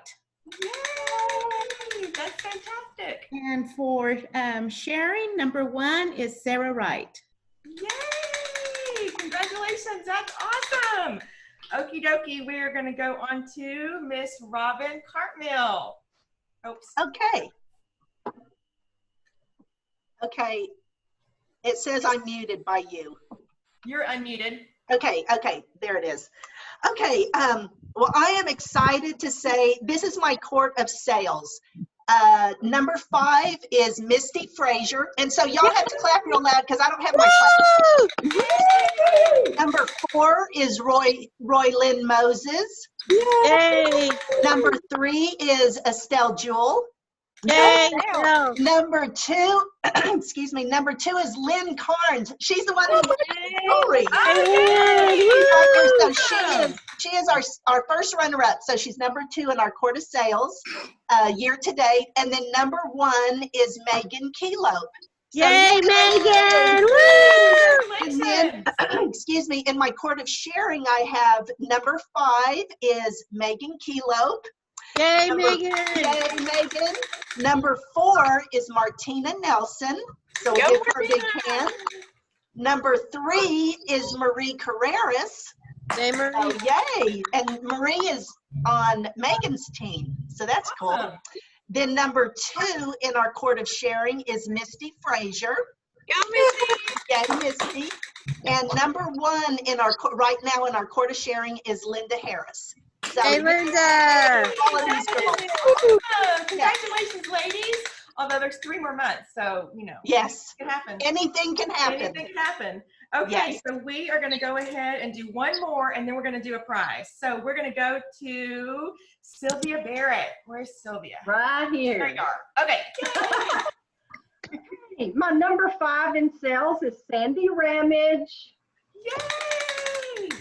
My number 4 is Joe Fight. My number 3 is Leslie Reynolds. Awesome.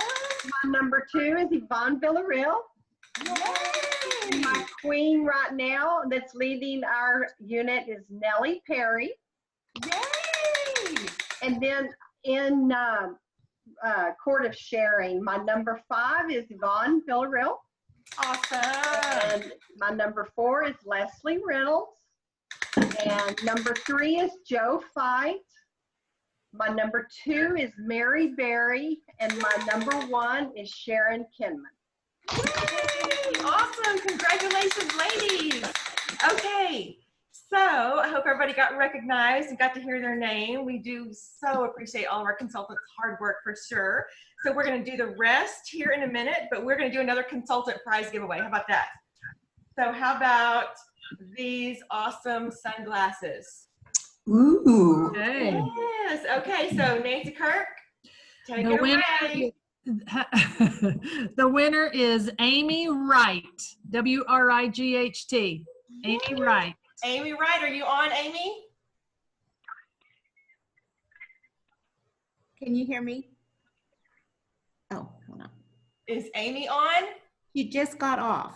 Oh. Just texted. Okay. I guess we'll give it to her since she was on. We will give these to her. Okay, awesome. Okay. Congratulations. You writing that down, Nancy? Got it. Okay, cool.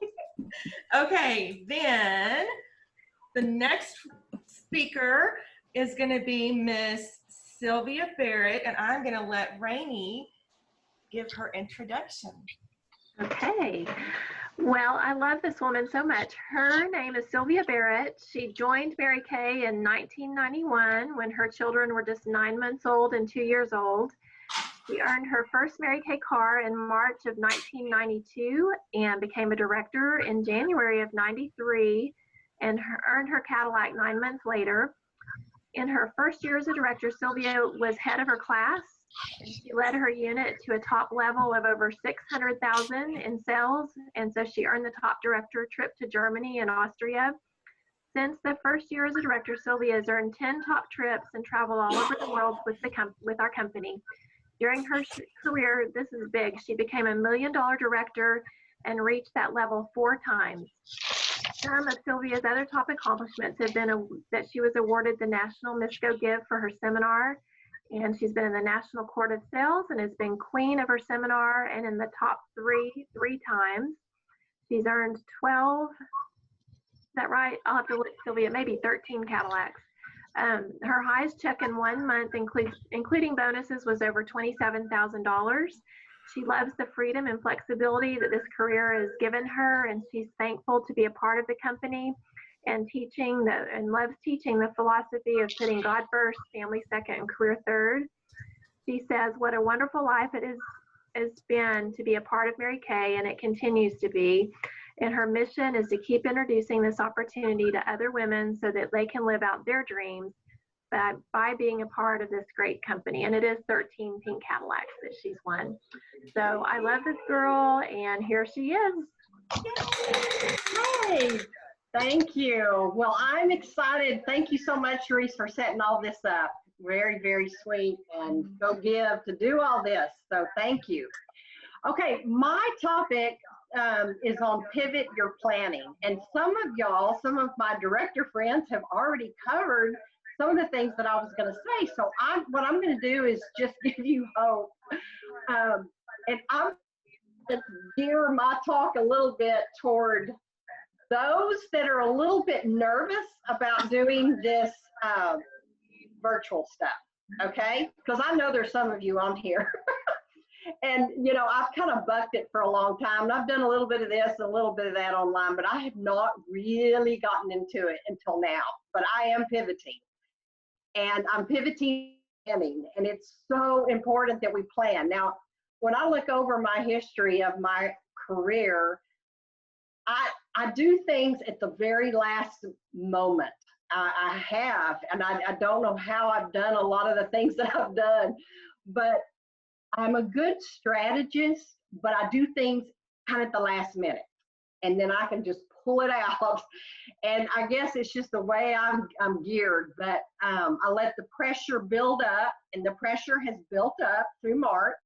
I haven't hardly done, I've been frozen, and I'm just being very honest. I'm like, oh my goodness, what is, you know, I feel like we're living in a movie or being in a movie. And so, but now I'm ready to go.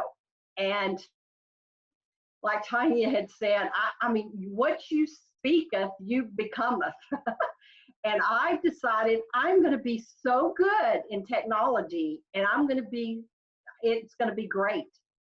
And so my new philosophy is I'm going to progress instead of digress. I'm taking this bull by the horns, and we are going to be so much better in our business because of this virus.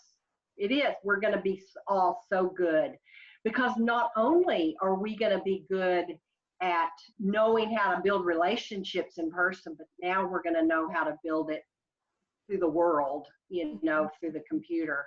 And I see great things happening. And Jaci, I've always admired you, and you don't even know me, but I'm a Red Raider. My whole family's a Red Raider.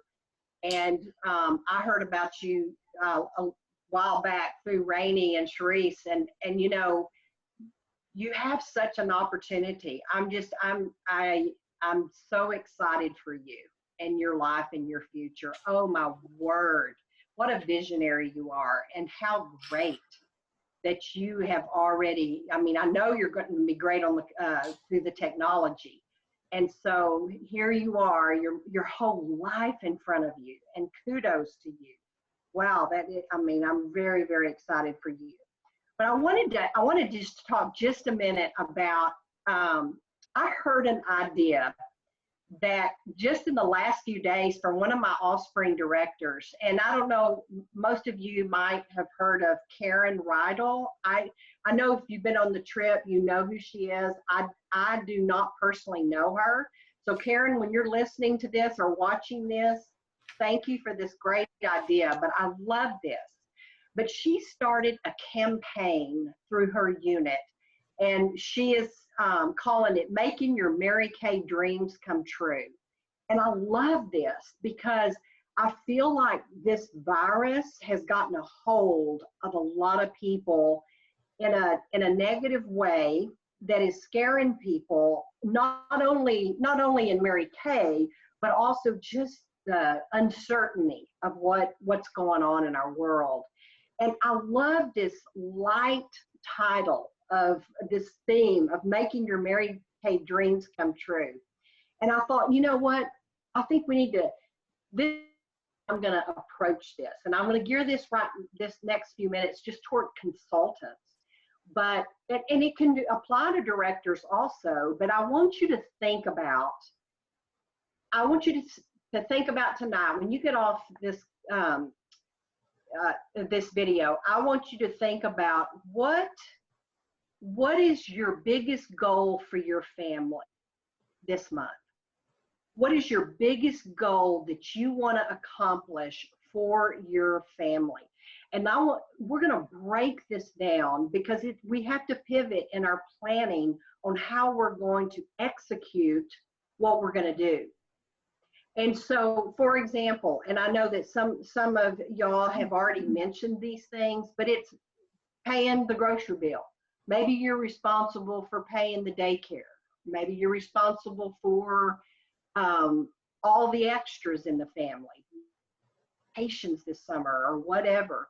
It could be that you want to buy a name brand purse. That's a lot of money, and that's what your goal is.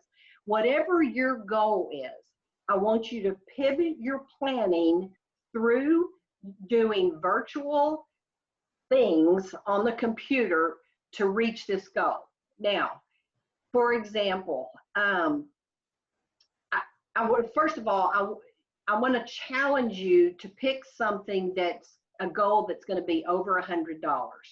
And that's what Karen talked about. She said, make that goal to be equal to over $100, and that you're going to reach that in less than 4 months. So it depending on what it is. If it's to pay the grocery bill, it's going to be accomplished this month. If it's a Disney vacation in September, then you want to start doing that now and breaking it up a little bit. So I don't know when we're going to be able to travel again, but have to take that goal and you want to accomplish it though in less than 4 months. So you will have the money in 4 months or less to go to Disney World, okay? So that to me was a neat way to look at this. Now, let's say, for example, your goal is to pay the grocery bill of $1,000. Well, you want to retail at least $2,000. So you take your average, just like you do when you're in person, and let's say your average party is $300, whatever your average party is. $300, then you would, if you did 8 parties, that'd be what, $2,400? It'd be $1,200 profit. So how are you going to get these 8 parties done? Well, you would pivot your planning, and this has already been mentioned, but you might every Thursday night have a party online and have at least 3 of your own guests on there. And then you might have a party every Saturday at noon and have at least 3 of your guests on there. That's 2 parties, basically. And you can take the average of the whole month, and I always work in numbers.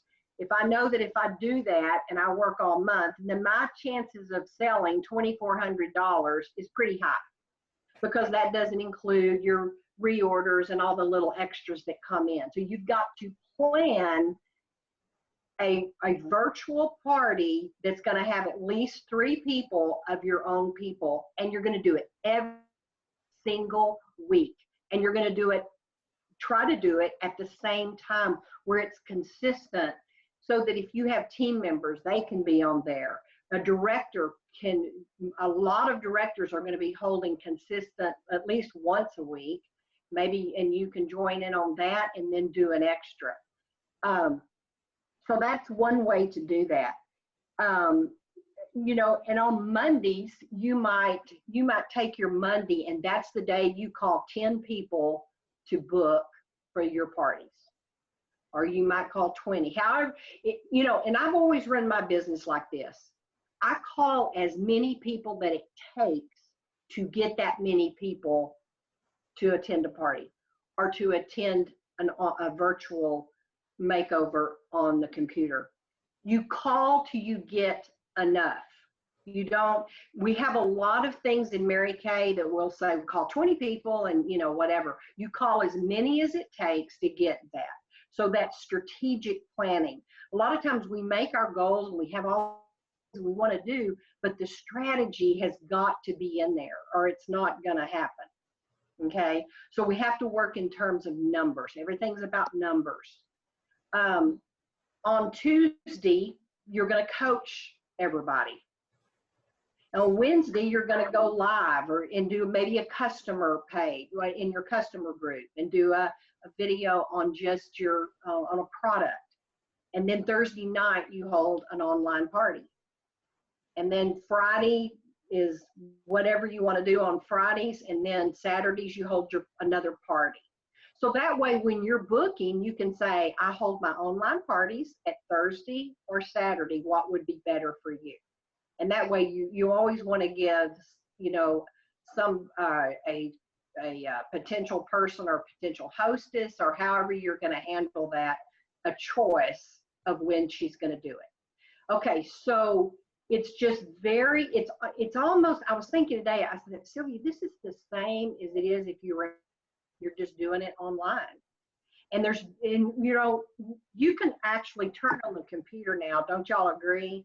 And you'll see a Zoom. I mean, there's a Zoom almost every day now. There's stuff all the time about what, you know, we can tune in. But personally, you have to make a strategy. And directors, we have to do the same thing. We have to strategize exactly what we have to make happen in these last 90 days of our goals. And so it's our responsibility to make that happen. And so that's just an idea. But I love that making my dreams come true. What is my dream this month? What do I want to have happen? And then you take that and break it down. In consultants, if you are to provide $1,500 a month for your family budget, then you have to back out and go, okay, my average party is $300. I'm going to need to hold at least 8. And then I'm going to hold 3 facials or whatever. Let's say we average $75 a facial. I'm using low numbers. But and then decide what you have to get that $1,500. And you strategize on paper. Another thing too, this is something that a lot of you probably already know this. Again, I haven't done hardly anything that's virtual as far except just some simple things to my unit and so forth, okay? But I was looking on Mary Kay In Touch. Are y'all doing this? Because I'm thinking, oh my gosh, I'm behind. But on Mary Kay In Touch, if you go to products and you go and write this down, if you go to Product Central and you scroll down all the way to almost the bottom, it'll say supporting materials. Okay, now I can't see everybody, but how many of y'all already know about this? I would just wave if you know about it. But okay, so you go down and you click on supporting materials, and then you go to the bottom of that, and there's that social media playbook. And then there's also the Mary Kay Standout Routine Challenge that the company has put on for us or wants us to do. And on that playbook, it gives you in the month of April what days to do what on your Twitter, your Instagram, and your Facebook, what to post and what to say. Wow. I love this. And so some of you are already doing this, I'm sure, but like Friday, April 3rd, it says take a photo. It says apply the Mary Kay waterproof lip liner pen on your eyes. And then you're going to take a photo of that, and you're going to you can either post your picture with the pen, or you can just take a photo of the eyeliner. And then your caption is to read waterproof, budget-proof, and fear-proof. My new Mary Kay waterproof liquid eyeliner pen makes me feel confident, polished, and bold. And you post that. And then it says on April 7th, it tells you what to do. And April 9th, it tells you what to do. And you just copy it.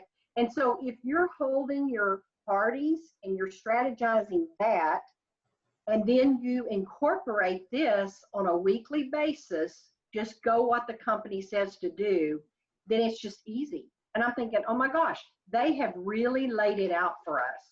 Okay, now that's the playbook. And then that Mary Kay Stand-Up Challenge is awesome. And that's from April 20th through the 26th. And that's also under the supporting materials. And it tells you what to do every day. And it's romancing your skincare.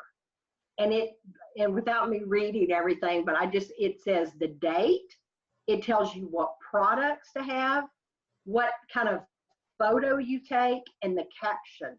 And you just put it on there and you post it. And so you can teach directors, you can teach your consultants this, and consultants that are on this, take note of that, because the company is doing great things for us. And I mean, that's just one thing. And of course, they have hundreds of things that they're doing for us digitally. But I wanted to give you that plan for April, because April is such an important month to build momentum for June, because June is when it all comes together. And so I wanted to point that out. And the last thing I want to talk about real quick is my very first year that I did the trip. And directors, you know, in March, April, May, and June, of course, is when it all comes together. But April, to me, is very critical. And so whatever momentum we're building, and it's like we have to pivot. There's no choice. We are on this, we're going. And the train is leaving, and we can't be frozen anymore. So for us that are have been frozen, it's gone, done. We're going to be so good at this. And just tell yourself, I am so good at this. And we're going to build momentum. And in April, that very first year, I lacked a whole lot to do the trip. And I built and I built and I planned, and I held my 2 parties a week. I always held 2 parties a week. And I kept going. In June, We did 102,000 wholesale. And that, what I remember at the company, they said, how there's no way she'll be able to do that, to do the trip. And it came from my April and my May of what was going on. We had no time to waste, and consultants, you can do anything between now and June 30th, anything. And it's like, we have an opportunity. And I'm looking at this is that you don't think how great we're going to be.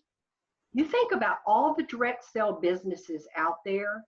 And, you know, before this happened, we always built our business relationships in person. Now, yes, there was the social media. Yes, we do that some. But a lot of us have always been taught everything has to be in person. So our brains were programmed that way.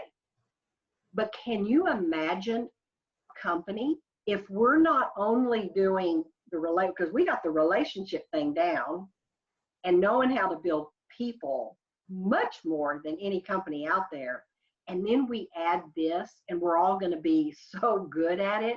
Can you imagine our businesses? They will explode. And like Rayne's mother said, where do you want to be at the end of this?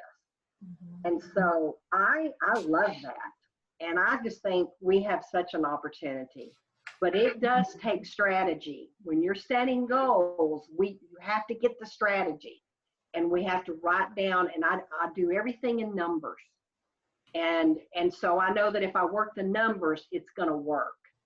Whereas I try not to look at the emotional part of it because it would shut me down. But I know if I get 3 guests on there, I have a party. And so that's my goal, is the numbers part. And I want to end with something that Mary Kay said about courage. And I love this quote. She said, "Courage is the art of doing what we fear to do and doing it well, no matter how difficult we think it might be.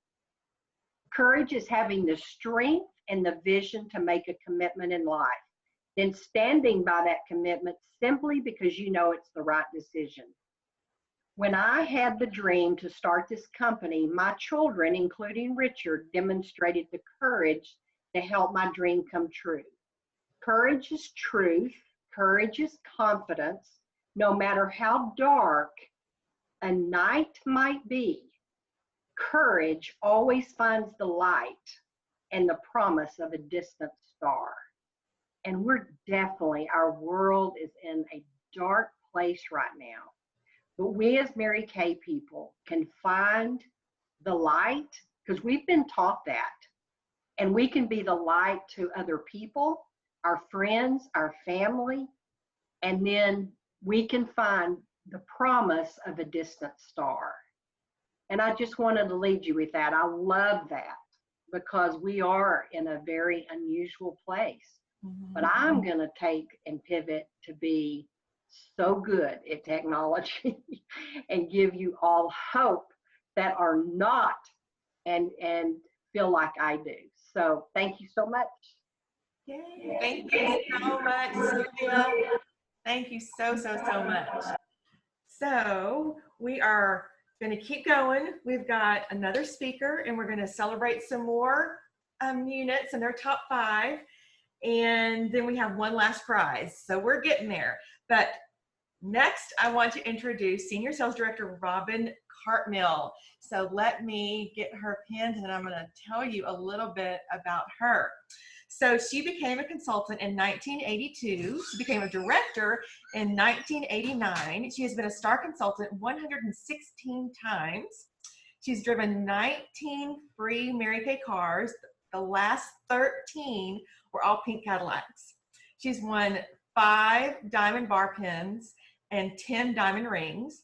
Robyn has led her unit to the Circle of Achievement 21 times and 3 times in the $650,000 Circle of Excellence, earning her husband and her the trips for an Alaskan cruise to Buenos Aires, Argentina, and to Hawaii. She received the highest honor given, Miss Go Gift, for the month of September in 2017. Her story was published in the Mary Kay book, From Our Hearts. Her story was also published in James Dobson's Focus on the Family Brio magazine. She was featured in the Dallas Morning newspaper as a top Cadillac sales director. Robyn's story was featured in the 2014 anniversary issue of the Applause magazine, Miracles Can Happen. She also had her picture displayed for 6 weeks on a billboard in Times Square, which I think is so cool, representing the Mary Kay's I Can promotion. Robyn most recently has been asked to speak to inmates in several different units in the Texas prison system to inspire and motivate them to make different choices upon release back into society. Robyn is married to Bill, and they have 2 sons and 3 grandsons. Bill owns his own business, Cornerstone Impressions, and as a family, they recently opened their 5th Fuzzy's Taco Shop. Bill shares with much pride that both businesses would never have been possible without the income, along with the dreams, vision, and belief generated by their association with Mary Kay. Robyn's vision is to bring hope to women as her growing area is changing lives, families, and futures one face at a time. Yay, Senior Sales Director Robyn Cartmill. Wow. Yay. Yay, Robyn, we love you. Thank you. Oh, thank you guys so much. Okay, first of all, I want to say thank you, Charisse, for putting this together.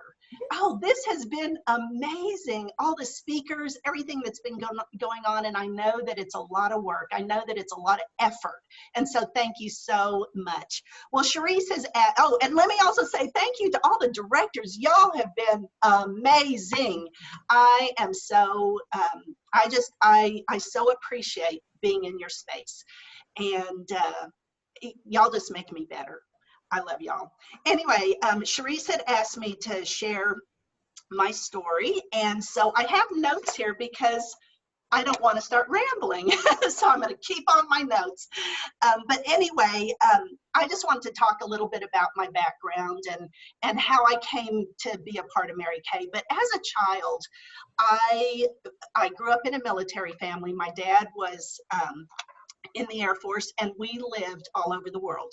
We lived in 8 different states, 4 different foreign countries. I went to 14 schools from kindergarten to graduation of high school, and because of all that, I never felt like I was really connected. You know, I was always pulled in and out of friendships, relationships, communities, schools, never knowing really, you know, when I would ever see anybody again that I knew that I met. And so, you know, because of course back then they didn't have Facebook, they didn't have social media, they didn't have texting, and, you know, to be able to keep up with people. And so anyway, so that was my life, just moving all the time. And what I know is people who are part of, who, you know, are in that kind of an atmosphere, they either become very extroverted or very introverted. Well, for myself, I became very, very quiet and shy. I had no confidence. I was always afraid. And then on top of all that, I did not grow up in a Christian home, so I didn't have those kind of roots. And then my mom was really angry a lot. And now what I know is how hard it must have been for her. And but anyway, it really, I grew up very afraid all the time. I was afraid of everything and everybody. And so that was just kind of my, you know, childhood.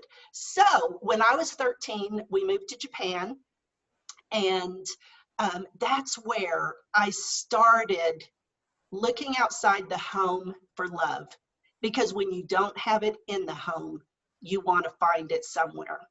And so I started experimenting with a lot of things, you know, drugs, alcohol, doing things that 13-year-old girls should not be doing. And that just kind of set the pace for the next many years of my life. From there, from Japan, we moved to Washington, D.C. And then from there, I moved to San Antonio, Texas. And in San Antonio, I was going into my senior year of high school. And I went to 4 high schools. So this was my senior year. And I just remember being so afraid and just thinking, oh my gosh, we are moving again. And feeling like, you know, I've got to figure out how to fit in. Well, anyway, the first group of people that I became friends with were very heavy into drugs. And the thing that I know now is we attract who we are, not what we want. And so because I had kind of been part of that since, you know, when I was 13 and you know, in Japan and then again in Washington, D.C. and it just kept escalating. So anyway, the thing is, yes, they were very heavy into drugs, and the drug of choice was heroin. And I very quickly became a heroin addict. And I lived that life for 6 years. I was in and out of jail, living on and off the street. I was, I mean, that was my life. And the last time that I was arrested for conspiracy with the intent to deliver heroin to a DEA agent, which, you know, is kind of a, they don't look real kindly on that. And I did receive, it was a federal crime, and I did receive a 6-year prison term. And I spent 2.5 years in a federal prison. And when I was coming up for parole, I was so scared. I had no idea what I was going to do with my life. I could not imagine never doing heroin again, because it's who I was. It was my identity. It was my life. And I couldn't imagine, even though I was not physically addicted anymore, I knew that that's who I was. And so the thing is, I didn't want to get caught. That was the only thing I knew, is I did not want to get caught. And so I asked them if they would send me somewhere else, because what they normally do is send you back to where you're from. And I knew, however, if they sent me back to San Antonio, it was going to be the same thing. Now, I couldn't imagine that I wasn't going to return to that, but I wanted it to be on my terms. See, I knew I was going back being on parole, and they were going to be drug testing me. I didn't want to get caught, because everybody I knew, they were in that revolving door. You know, that's what their life was all about. And I just didn't want that to be my story. But see, I thought I would just be smarter this time and not get caught. So anyway, they ended up saying that yes, they would send me somewhere else, and they went ahead and paroled me to Fort Worth, Texas. And so they put me in a halfway house, and I was there for 5 months. And you know, that's where they help you get your feet back on the ground and, you know, kind of get back into society. And so I got a job, and I was, you know, trying to figure all this out. Well, and the thing is, see, I never had counseling or therapy or anything like that. I was just going through the motions. Well, it was kind of interesting. I did the job that I had. I was answering the phone, and actually there was this guy that was there that was the cutest guy ever that I had ever met, and he would come in the office and he would flirt with me, and I just, you know, kind of went head over heels in love with him, or infatuated or whatever. But anyway, his name is Bill Cartmill. We ended up getting married, and we are still married today. But you know, when he first asked me out on a date, I had to tell him that I'm living in this halfway house. And so of course I have to share with him my story. And he was like, okay, you know, whatever. And so it didn't affect him as much as it affected me in feeling like I felt like I was carrying this secret, that because I wanted to go do heroin. It's all I could think about. And so I almost started feeling like, well, the thing is, let me just say, I couldn't share how I struggled with him or with anybody, because I felt like if people knew, then they were not going to trust me. Because the thing is, I didn't trust myself, because I really absolutely believed that I was going to go back to it. I just wanted to not have anybody notice. But anyway, I got out of the halfway house, and Bill and I started living together. And anyway, I ended up getting pregnant. We had a baby. We got married. 2 months later, I was working, and at this point, I was working at a different job. And so Bill's working, I'm working. We have this little baby, and we are broke. oh my gosh, it was just so frustrating because we were broke. And what I know now is it was during a time in the economy when the economy was really, really bad. We just didn't know it because people didn't talk about it. And there wasn't the 24-hour-a-day television telling us how bad that it was. But all I knew is we were broke, and I was so frustrated with being broke. And then here I am just struggling because, you know, when you're frustrated and you're upset and you know, all this emotional stuff, we always go to something. Well, for me, it had always been, you know, going to heroin, but I knew I couldn't because I'm on parole and they're drug testing me. And so it's just all these emotions going on, and I can't really tell anybody. And I feel like I'm living this double life. And, you know, anytime you hold a secret, it is just one of the worst things for your confidence, for your self-esteem, all of that stuff. But anyway, I remember that day walking into my job and punching the time clock and thinking, is this all my life is ever going to be? I mean, because we were so broke, you know, it's like we're working just to get a paycheck, just to pay the bills. And it wasn't fun. And I thought, is this all my life is ever going to be? At least it used to be exciting. And of course, that made me feel very guilty on that thought. But that day, I happened to overhear a conversation between two of my coworkers. One was a brand new Mary Kay consultant, and she was so excited. And she was talking to another girl there at our job. And I happened to walk up on this conversation, and I mean, what do I hear is money. You know, when you're broke, that's what you hear. And so I started asking questions, you know, what are you talking about? Blah, blah, blah. So this girl, her name was Pat, she started sharing with me all about this Mary Kay world. And she built something inside of me that day. I mean, a dream in my heart that maybe I could do something that I could, that could be of value. And I had never, ever felt that way before. And so before the evening was over, I mean, I'm like, because we worked second shift, we actually went outside after the shift was over and talked in the parking lot. And I decided I was going to become a consultant.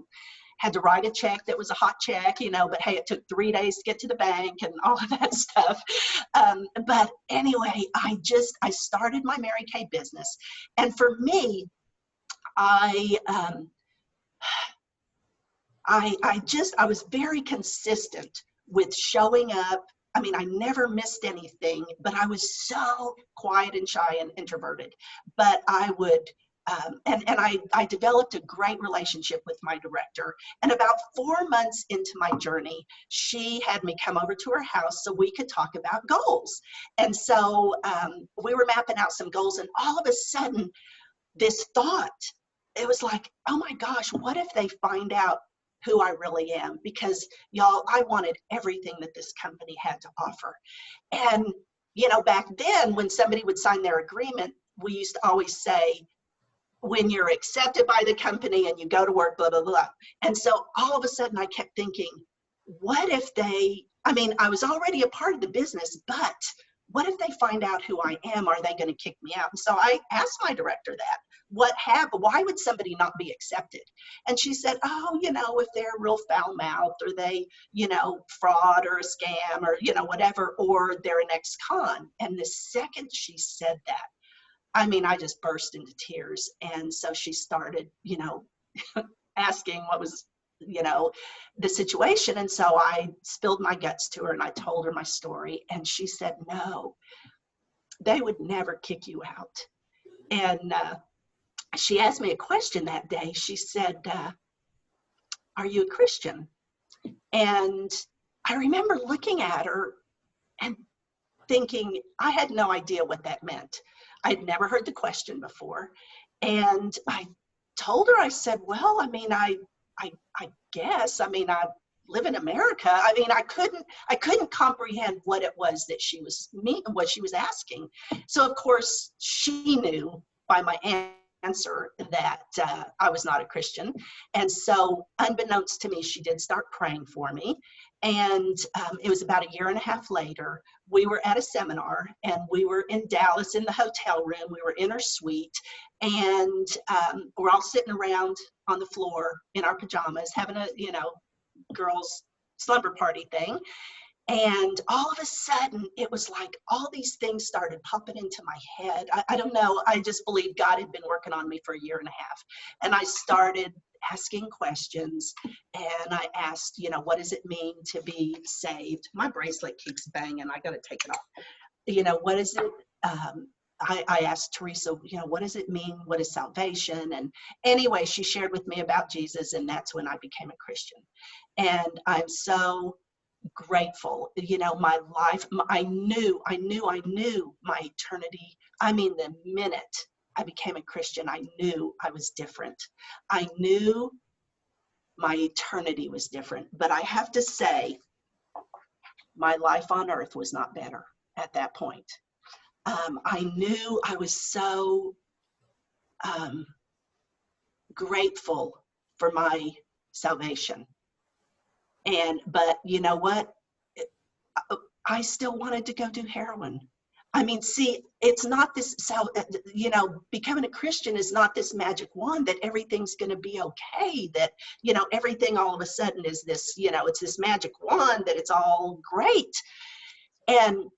And so I still struggled with my thoughts all the time. But during that time, I earned a car. I earned my first car. I became a director. It was 7 years for me to become a director, but I had a lot of personal growth, a lot of growing, a lot of all of that stuff to do. But I still, you know, and it wasn't, I didn't struggle every single day, every minute of every day like I had before, but it was still there. It was always in the back of my mind. Sometimes I would wake up in a cold sweat. I would, you know, so it was this battle I was fighting. And I mean, of course, I wasn't doing any drugs, but I just, it was this horrible battle in my head. And I remember one day I'd been in the business for about 15 years. And I really had given into, I will always, this is always going to be what I want. You know, it's always going to be that issue that I've got, but I'm going to move on in spite of. I wasn't going to let it hold me back. And then one day, all of a sudden, it was about 15 years into it, I woke up one morning and I realized it was gone. And the desire, you know, it was gone. And I wrote Mary Kay a letter that day, and I shared with her my background and, you know, my story. And she wrote me a letter back. It was after she had had her stroke, but she still was able to communicate. And I mean, she could write, she could, you know, type or whatever. I'm sure she had her assistant type up the letter to me. But it was Mary Kay's words. And she said that this is the reason she created this company, was to change lives, and that my life was one that was changed. And it really, you know, this is why I love this business so much. I am so passionate about this business because I know what it can do. But I tell you what, it's because I showed up. Even when I didn't want to, I always showed up. I never missed a seminar, never missed a career conference. Since I've been a director, I've never missed a leadership. I went to my success meeting every single week for 7 years. I mean, I never missed because I knew I couldn't do it without it. And believe me, it was not easy. There were times I didn't want to go, and there were circumstances that could have kept me away. But what happened during that time, you know, those times of me showing up, because I was immersed in the culture and I was immersed in all of the training and the learning and being able to sit at the feet of giants that really helped change my world. and it helped me to think different. See, that's the key, is thinking different. And because I learned to think different, then I learned to act different. And the biggest thing, though, is I learned to react different. Because what I know is we all react somehow with something. And mine just, you know, whether it's too much food, not enough food, or alcoholism, or anger, or working too much. You know, I mean, we all have issues. Mine just happened to be illegal and it could kill you. But we, you know, it was the same thing. And what I know is that people, you know, Mary Kay taught me to think different. And so therefore I learned to react different. And I'm so grateful. But guys, it's because I showed up. And what I know is, I heard this just, I don't know, several years ago. It was on TV. It was a special on heroin addiction. And the bottom line, when it all was said and done, they said only 2% of heroin addicts turn their life around. 2%. That means 98% do not. And I am so grateful for Mary Kay because I learned to think different, and then react different and act different and all of that stuff, think different. Then I was able to be one of those 2% people. And I'm so grateful. I'm so grateful for Mary Kay because, you know, just all of this helping me to be a different person. But let me just say that, you know, I want, and I'm going to close with this, but I was thinking today about the power of the pivot, because I believe God is in control of our pivot, of the pivots that he allows to happen or puts in our space, puts in our thought process. The power of the pivot, I believe it is God driven. And you know, what I know is I started thinking back on it today, you know, 6 years of addiction, 6 years of actual physical addiction, in and out of jail.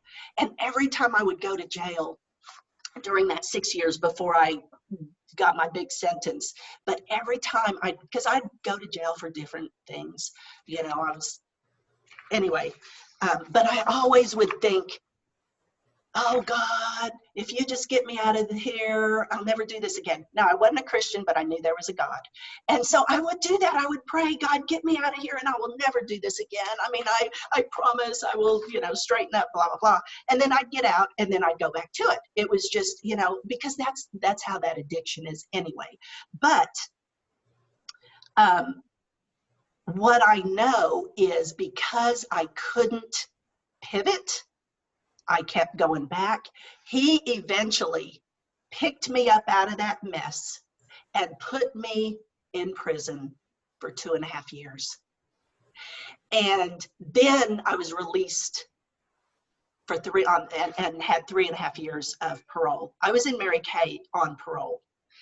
I was still on parole. But the thing is, see, that's one of the things that I pivoted, because God, I believe, just put in my head that I needed to not go back to San Antonio, that I needed to go somewhere else. And so I'm so grateful that I asked to go somewhere, because see, guys, it is easy to stay comfortable. And even though I didn't want to go back and do that, you know, we talk ourselves into thinking we're going to be okay.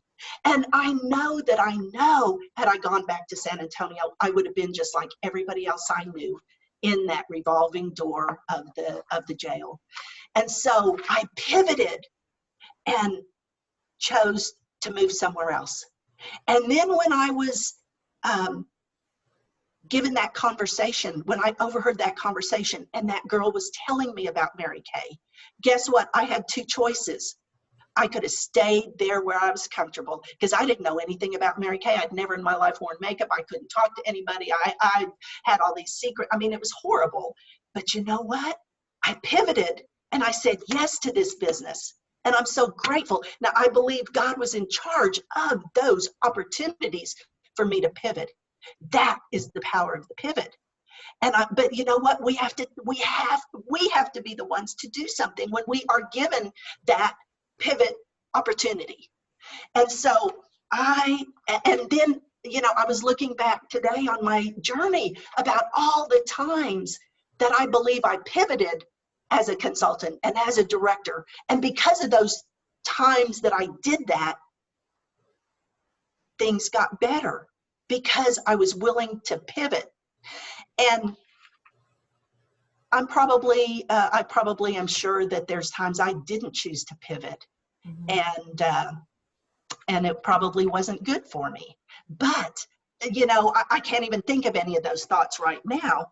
But anyway, I wanted to just say right now, we are in a time of a huge pivot, and we can wait it out.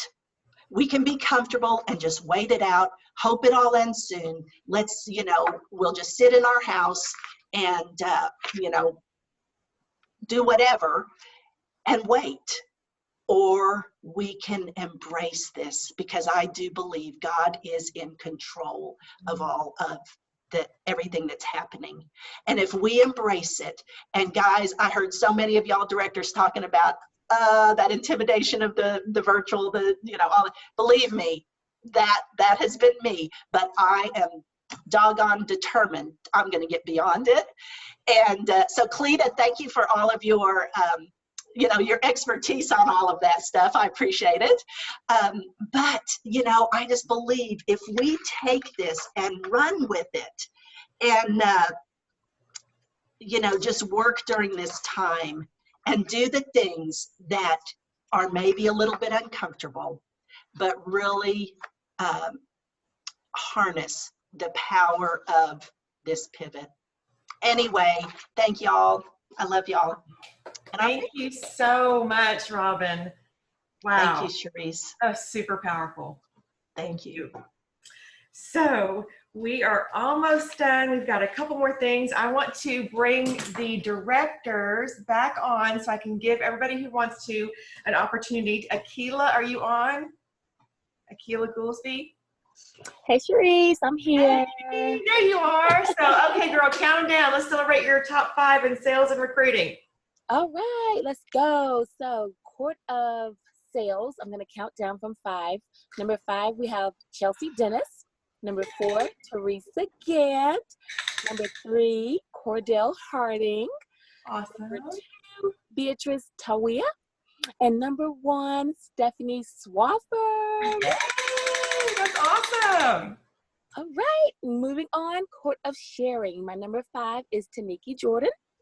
Number 4, Cordell Harding. Number 3, Chelsea Dennis. Number 2, Tamara Cloud, who's a team member of number 1, D. Ashley Thurman. Almost. Awesome. That's awesome. Yay. Congratulations, everybody. I love that. Okay, we're moving on to Miss Erica. Director Erica, where are you? There you are. We can't hear you. Are you muted? No. There you are. You got me? Okay. So for sales, number 5 is JoJo. Number 4 is number 3 is Cassandra. And number 1 is Shara, and she is on target for Princess Court of Sales. Yay! Awesome. For sharing, number 4 is Leah. Number 3 is Shara. Number 2 is Susie. And number 1 is Astrid, and she is so close to being in her red jacket. Congratulations. Yay! Congratulations. Okay, Miss Dawn Starr. Unmute myself. Hi there. You are. Hey. Okay, so Court of Sales. Annabelle's number 5. Linda Craven's 4. Deneen Dozier is 3. Nicole Hillard is 3rd. And Carla Harris is number 2, and Deneen Neeland is number 1 in our Court of Sales. That's awesome. Court of Sharing, Kristen Tyus, number 5, Julia Stewart, number 4, Felicia, number 3, Annabelle, number 2, and Linda Cravens is number 1. Yay! Congratulations. That is fantastic. Okay, Tanya, you want to share your top 5? I guess I saw that, so. Totally up to you. Well, I don't know them offhand.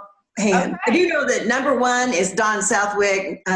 Number 2 is Tony Von Holland. Number 3 is Annette Booker, but I don't know if past that. That's So awesome. Yay! I don't know how I'm Congratulations. but I did. But thank you. That's awesome. Yay. Okay, so I do want to open it for just a minute or two. We are a little bit over on time, but I'm sure y'all probably thought that might happen. But what questions do you have that you would like to share with or ask of any of the directors that spoke? Any questions or affirmations at this time? Charisse, can I speak? Yes. It's Jeannie Forrest. Okay, perfect. I just wanted to thank you so much, you and Cleta, for putting this together and everybody that speak, because thank you for being so go-give. I've been in Mary Kay 23 years, 20 years as a sales director, driving free for 20 years too. And it's just amazing. It's just showing the love from everybody. We are really, really in a perfect place, and we need to share this with everybody that needed us right now. So thank you so much for making us excited again. By the way, I stopped watching the news. I don't watch the news. I do what you're doing. I'm building myself up. Thank you again. Awesome. Thank you. Who else has a question or an affirmation? Well, I wanted to thank the directors because of the, not just the, the pumping us up, but the practical stuff, the Thursday, Friday, the in touch stuff, Sylvia, thank you, because I'm not real good on a lot of stuff, but I can maneuver in touch. So I'm excited about that. And I just wanted to say to Jaci how proud I am and how much she has grown since that little 17, 18-year-old came onto the scene with Charisse. And I'm really proud of you, Jace. I mean, you just sounded so directorish. It was awesome. I mean, I'm just very proud of her. So that's it. Thank you. Mm-hmm. I just wanted to say thank you. Am I unmuted? I think I'm unmuted. I don't know. I just wanted to say thank you to everybody. I feel like there was a lot of good, like over umbrella, over encompassing kind of ideas about trusting God, kind of let go and let God guide your path, and to kind of get out of your head, which I really needed to hear right now. I know, like, my husband always hears me talking about, like, I don't know if I can do it. And so it was really awesome to hear about y'all's experiences and that you've been there too, and to see that I'm not alone and that you guys are where you are now because you've overcome just really helped me have the motivation and drive to move forward, and that this is a viable business and not just something to play in, but that it can be something that can benefit my family. And so I'm just re-energized, and I'm just truly overflowing with gratitude right now for y'all taking the time to teach, support, and encourage. So thank you, everyone. Yay! Thank you, Kelly. Who else would like to say something? I do. Can you hear me? Mm-hmm. Okay. This is Sharon out of Robyn's group. And Robyn, thank you for sharing your story. And, we have a joke between us that you're my favorite redhead. But seriously, you really are. and you're amazing. You're a great example of what God can do. And I just want to say thank you for being my director. Now, going to Tawyna, you're hilarious. I love you, girl. And one thing that stuck to me is I've always had a chair that I always went to and sat in, and that was my God chair. And you brought that out of go to your chair. You're recording your thoughts during the day, and then go to your chair and listen to that, and be more submissive to God in what we do. I thank all of y'all for putting this together. This is a great way to have a mini career conference and have the recognition and such. And y'all are awesome. Thank you from the bottom of my heart. That's awesome. Thank you so much. Thank you, Sharon. Anybody else? Really quickly, Charisse, this is Akila Goolsby, and I just want to say that I feel like I'm at the feet of giants right now. I've been a director for 2 years, and the end of last year was a little shaky for me, and I was questioning myself, and I went to a bridal show. This woman who didn't even know me said to me, you didn't want to be here today, but God has a plan for you, and you can have whatever it is that you want. And I knew it had to be him speaking through her, because she doesn't know me from a can of paint. And then to get on here and you guys just putting that energy back inside, and March was my best month ever, but I know it was what I did in January when that lady told me this is for you. And so I just thank you for inviting me, Charisse. I'm glad that we've got to know each other and become besties.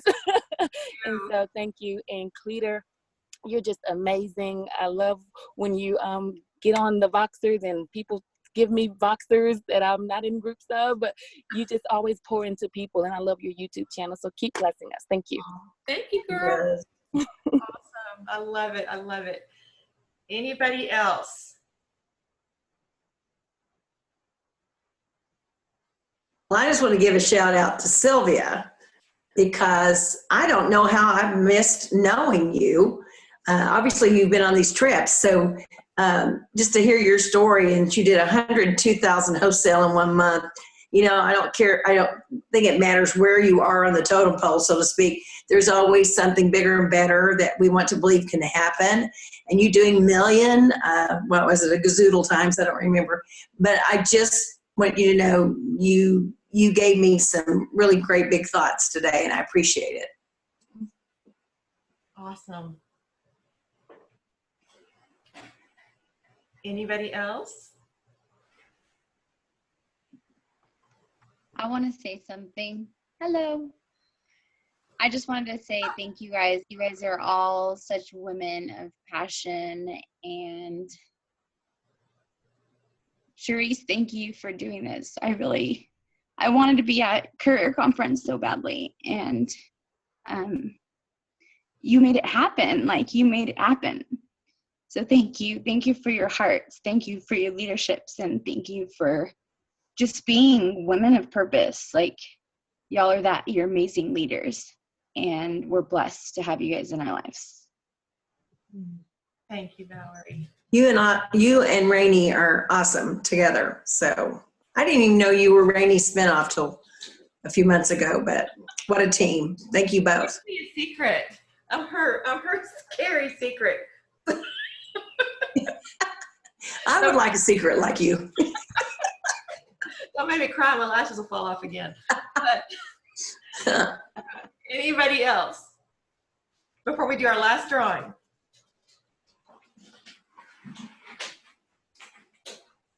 Okay, so this one I'm going to state, you must be present to win. Ooh, look at that. So you must have stuck with us this whole time. But I just want to say thank you to everybody for participating and for giving us, the speakers, giving us your heart and putting time into this. And I mean, it really does show that go-give spirit and what Mary Kay Ash really wanted for her daughters. And it just makes me so happy that I get to be a part of this and I get to hear you guys. And I too, Akila, felt like I was sitting at the feet of giants tonight. And I have a dog that's driving me crazy right now. So, anyway, but I'm so grateful that you gave us your time tonight. And I'm grateful for the consultants who stuck with us and got on. And it just means a lot to me to get to be a part of this whole group. So, okay, here we go. Last prize, must be present to win. Nancy Kirk, who is our winner? Wait. Okay, you're unmuted now. Who is our winner? Nancy? She's still muted. Is she? Okay, Nancy? I can't get you to unmute. Where did she go? I said I had one, but then when you said that, I checked and she just must have dropped off. So I pulled out another name, and it is Tiffany Gaylor. Gaylor, girl.